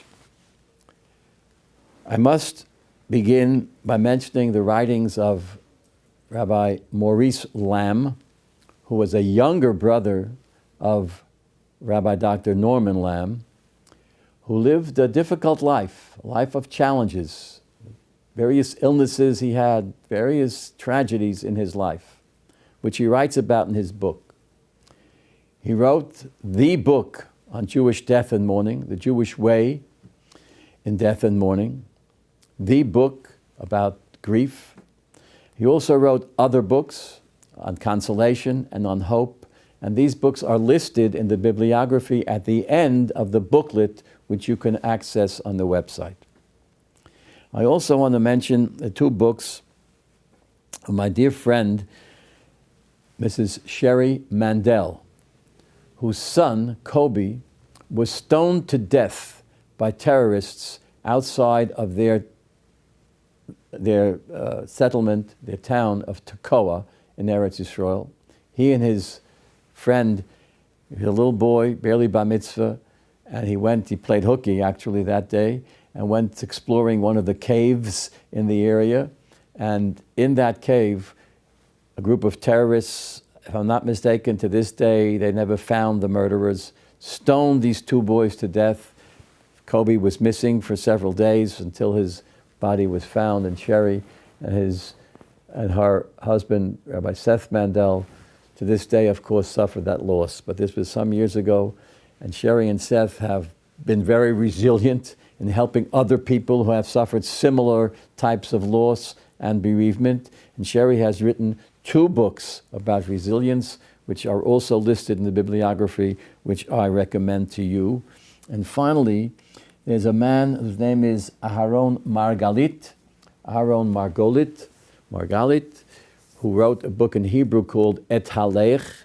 This was a boy who was in an automobile accident at an early age and lost his ability to speak. Took him a long time to recover it. Who was a victim of polio, who was crippled, who met with many, many tragedies in his lifetime, including the death of one of his brothers who died serving in the Israeli army, died in war, and many, many other tragedies, but went on to write a book called Et Halech, and then a sequel to the book called Be'ikvot Et Halech. The book Et Halech was actually written by a writer, but it's all about him. The book Be'ikvot Et Halech is written by him. It's translated into English as Long As I Live. This book is powerful and will help you in many, many ways. Read it and you won't be sorry, but read it as a major, major work on the subject of resilience, of being resilient, for having nechama and hope out of the saddest, most difficult times. I want to conclude with a thought, which is one of the themes in the writings of my wife's, Chavi's, grandfather, the Majitzer Rebbe, Imre Shaul, Reb Shaul Yedidya Loza Taub, who also was a survivor of the Holocaust. He points out, and this is just a summary of the essence of his talk, that we find various phrases which use the term gila, joy, and simcha, joy. Zeh hayom hasa Hashem nogila v'nismecha bo. God, this day is yours. It's a holiday. Mirz Hashem, today, Tisha B'Av will hopefully be a holiday next Tisha B'Av, maybe even sooner. We will have the Geula, and there will be a day of Zeh hayom hasa Hashem nogila v'nismecha bo. Gila and simcha. There are many, many phrases throughout Tanakh which couple these 2 types of joy, Gila and Simcha. What's the difference between them? One phrase is a phrase from Yeshaya Hanovi, Kapitel Samachay, chapter 65, verses 18 to 19, which read, Isaiah says, the word of God, Ki hineni borei es Yerushalayim Gila, V'ima masos. I will create a Jerusalem of Gila, of joy, and of masos, of sason, of happiness. V'galti b'Yerushalayim v'sasti b'yami. I will rejoice, I will cause Jerusalem to rejoice, Gila, galti, and v'sasti, I will rejoice again with my people. V'lo yishama ba'od kol b'chi v'kol za'aka. And no longer will the sound of tears and the sound of crying be heard. This is a beautiful prophecy, but notice again, Gila and Simcha, Gila and Sason, 2 types of joy. What's the difference between the 2? The Rebbe says, Simcha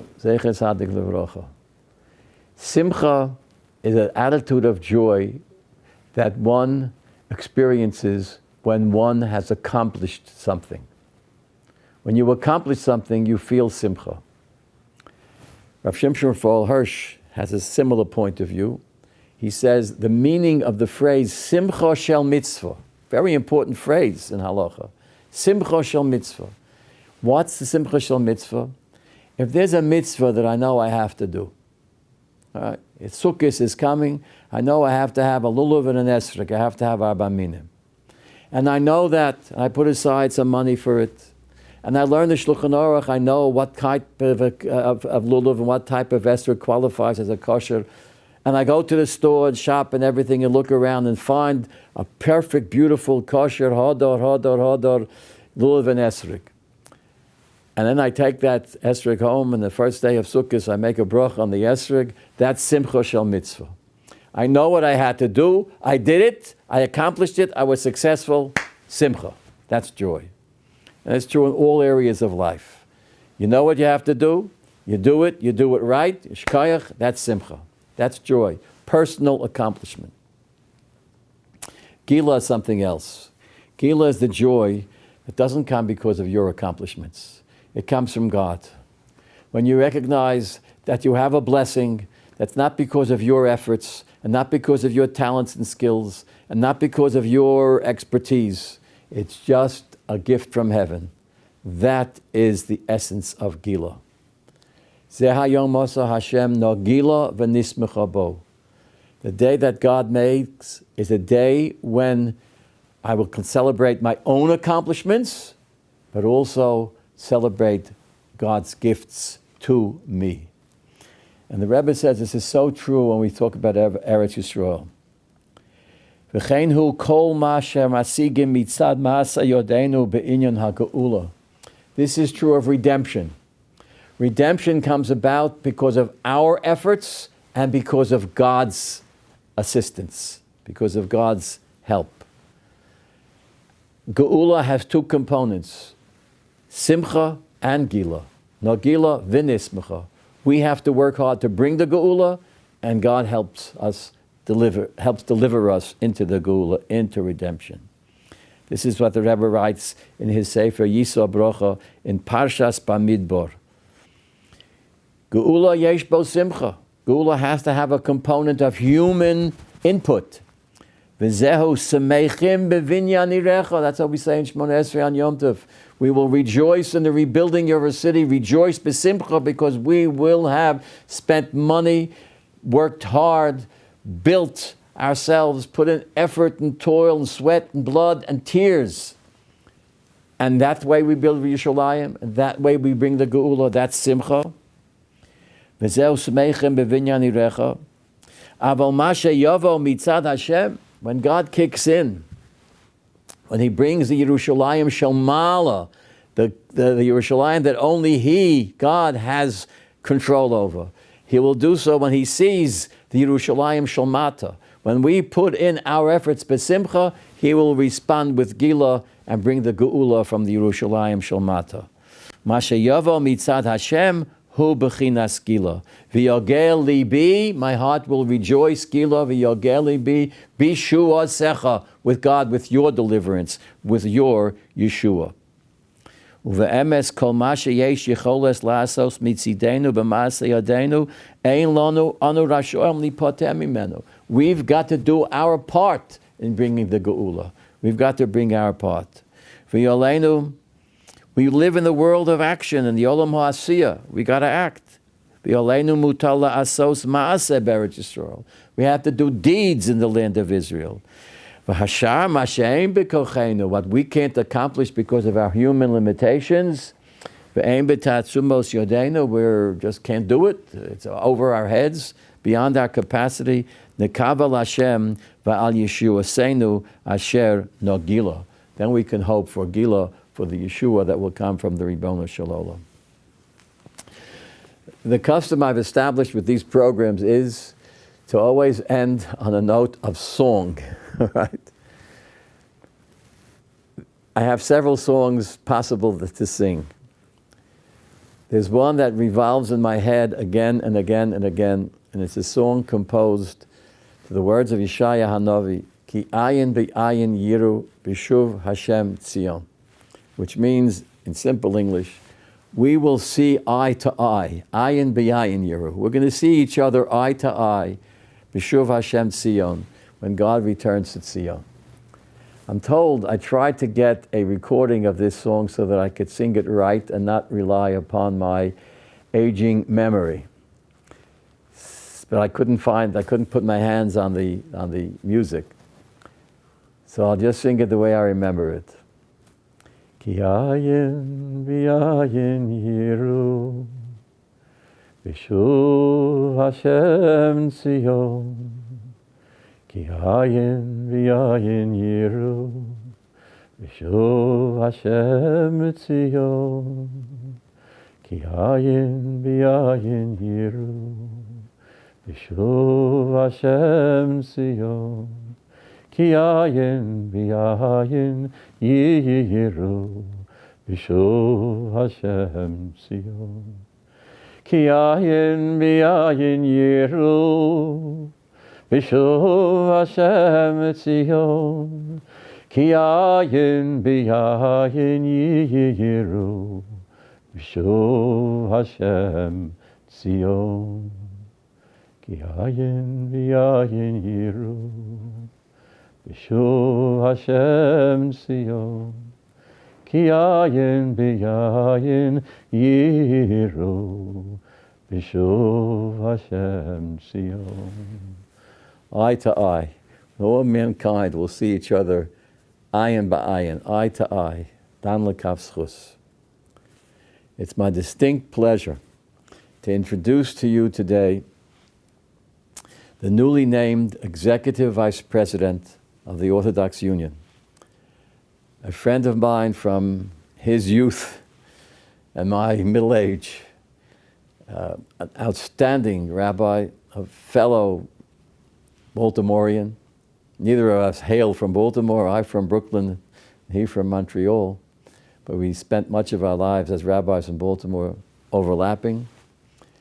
He, along with Rabbi Dr. Joshua Joseph, have been named executive vice presidents at this moment of time, right now, in the middle of this terrible plague that we're all suffering from, to take us into the future as an organization of the Orthodox Union, as leaders of the Jewish people, and as people with a message for all of humankind, a message of Ki ayin v'ayin yiru, let us all see eye to eye. He will offer the closing words, the Sof Davar Hakol Nishma, for this presentation. My pleasure to introduce to you Rabbi Moshe Hauer, the newly named incoming Executive Vice President of the Orthodox Union. The last lament which we share on Tisha B'Av morning, we stand up for. We stand up for Eli Tzion V'Yoreha. We stand up, we say it with a tune, with a nigun, with a traditional nusach. It's different than all the others, and it represents the transition which we're discussing here today. The transition from mourning towards nechama, towards comfort, towards consolation, getting up from the ground. And it's there in the words in the famous refrain, Eli Tzion v'Oreha kemo isha b'tzireha. Cry, Tzion, and its cities like a woman in her birth pangs. When we refer to the difficulties that the world faces, leading to its ultimate completion, we speak about the Chevlei Mashiach. Again, Chevlei Leda, the birth pangs of Mashiach. There are all kinds of pains which people, which nations, which the world experiences at different times. The unique quality of tzirim, of the birth pangs, of Chevlei Leda, is that it's a pain that has built into it, with God's help, a deliverance. It's a pain which is endured knowing that, God willing, everything goes smoothly. It's going to produce something so filled with vibrancy, so filled with joy. The pain which is felt now is so intense, but God willing, in moments, the woman experiencing the pain will be cradling a beautiful baby, a beautiful bundle of joy, a potential which is open and with just an infinite horizon. In a sense, that's where we have to transition. That's where we have to feel as well. The Golus, the exile that we have spoken about, that we have spent Tisha B'Av focusing on its stages, its millennia filled with experiences and difficult experiences. But we understand that this is a long labor, yes, a long labor, but one that will ultimately produce deliverance, a pain that comes with an awareness of the joy that lies soon ahead, Be'ezus Hashem. is a different experience of pain. I want to just share with you two stories / thoughts that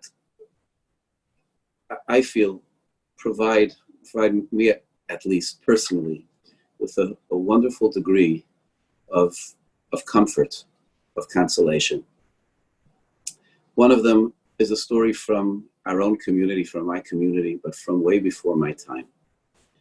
From Baltimore, Maryland in the 40s. There was a school, still is a school, called the TA, Talmudical Academy of Baltimore. And they decided to move there from just being a school, an elementary school, up to the 8th grade to start a high school. And the 8th grade had a Rebbe, an altar mirror, someone who had come from Europe, from the yeshivas of Europe. His name was Rabbi Dr. I never had the privilege to meet him, but he was a magnificent teacher of Torah.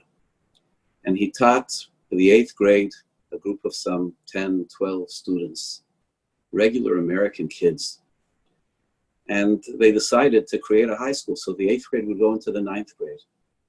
And Rabbi Bobrovsky went with them from the 8th grade to the 9th grade. And then to the 10th grade, he went with them, and to the 11th and the 12th. They had the same Rebbe, the same teacher, for 8th through 12th grade. He loved Torah.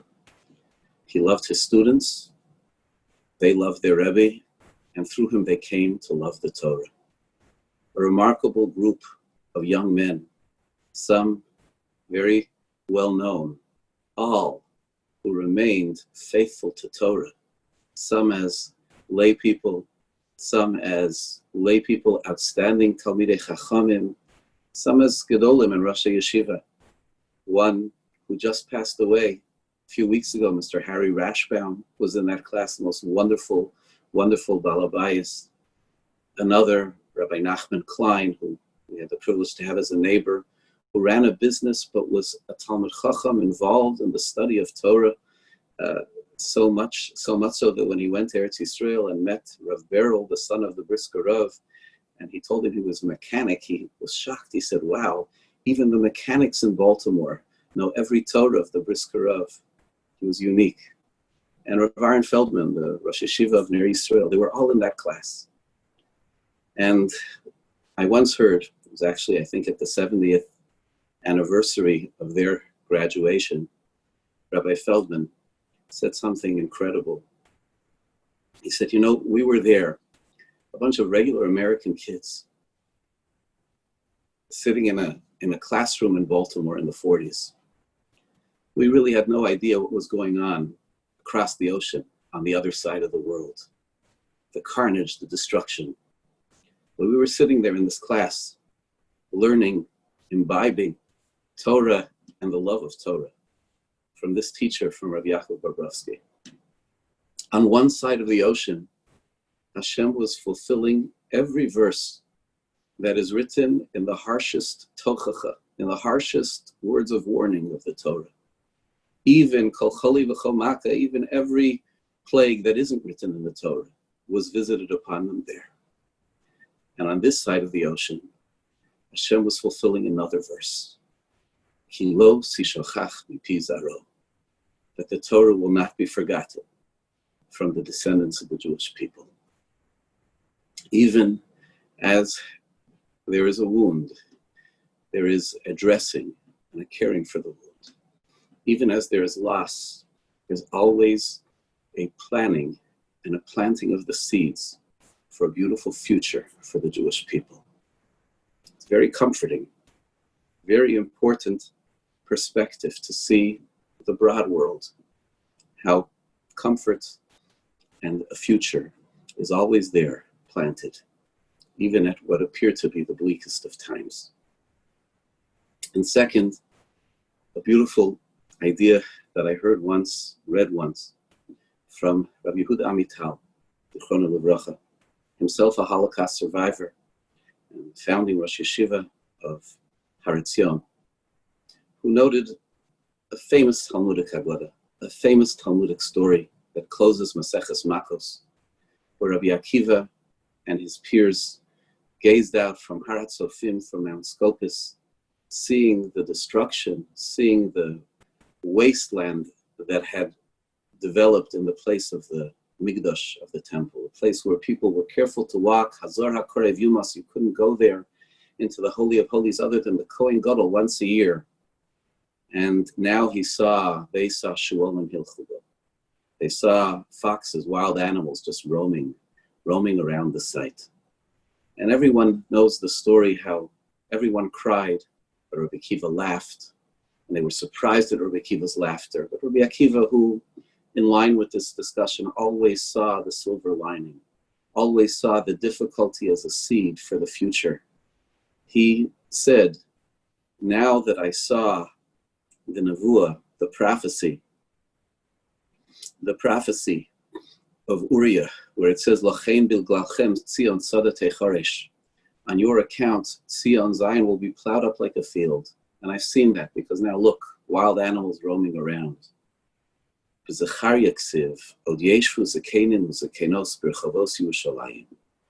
regard to Zechariah prophesied that yet the elders, the older men and women will sit in the streets of Yerushalayim. We know the continuation of the verse. The older people will be sitting there with their walking sticks, but the streets will be filled with Yiladim v'Yiladais Misachakim, with boys and girls playing. And Rav Amital asked, here we're looking at the destruction of the Har HaBayis, of the Kodesh HaKodashim, and the prophecy that we choose to speak about redemption is a prophecy about children playing in the streets, about old men and women sitting on park benches. Couldn't they come up with something more striking, something more outstanding, something about the looming facade of the rebuilt Beis HaMikdash? And Rav Amital said something very poignant, that, there's a drama in Golus, dramatic difficulties and sorrows which aren't part of normal course. And there's a drama in Geula, there's a drama in redemption, the miraculous, the victories in wars, the building of the Beis HaMikdash. But in a certain sense, the greatest comfort is normal. The greatest comfort is just the most typical, beautiful, simple scene. Should just yearn for normalcy. Older men, older women, sitting outside, sitting on a park bench, holding their walking stick, just watching boys and girls filling the streets, playing, singing. Sometimes we yearn for the dramatic, and sometimes the greatest comfort and the greatest yearning is for the normal, to be able to just live our lives, full lives, in a beautiful, beautiful, rebuilt Yerushalayim. Babis and Zaydis, Sabas and Saftas, looking out at the joy of young children, laughing, hoping, almost carefree, but with so much to look forward to, with so much more laughing and enjoyment to look forward to yearn for the normal. I think that for all of us, especially during this time that's been so abnormal, that's such a beautiful promise and such a beautiful yearning, and something in which we will take comfort. In the Nevuah, indeed, the prophecy of Zechariah, that we're just going to be able to come out again and fill the streets, watching each other, older watching younger, just enjoying getting back to life. May HaKadosh Baruch Hu, may Hashem bring the drama of a magnificent redemption, of a rebuilding of the Beis HaMikdash. He's shown us so much that's dramatic already in this condensed period of history, from the Churban to such an affirmation of his connection to us in Eretz Yisrael, and to Lo Sishachach Mipizaro, the rebirth of Torah. We yearn, Be'ezus Hashem, for the full building of the Beis HaMikdash and for the return to normal. May we hear, Be'ezus Hashem, the laughter and the joy, the carefree and inspired life rejoining Klal Yisrael, Ba'ar Yehuda, U'V'chutzos Yerushalayim. Amen.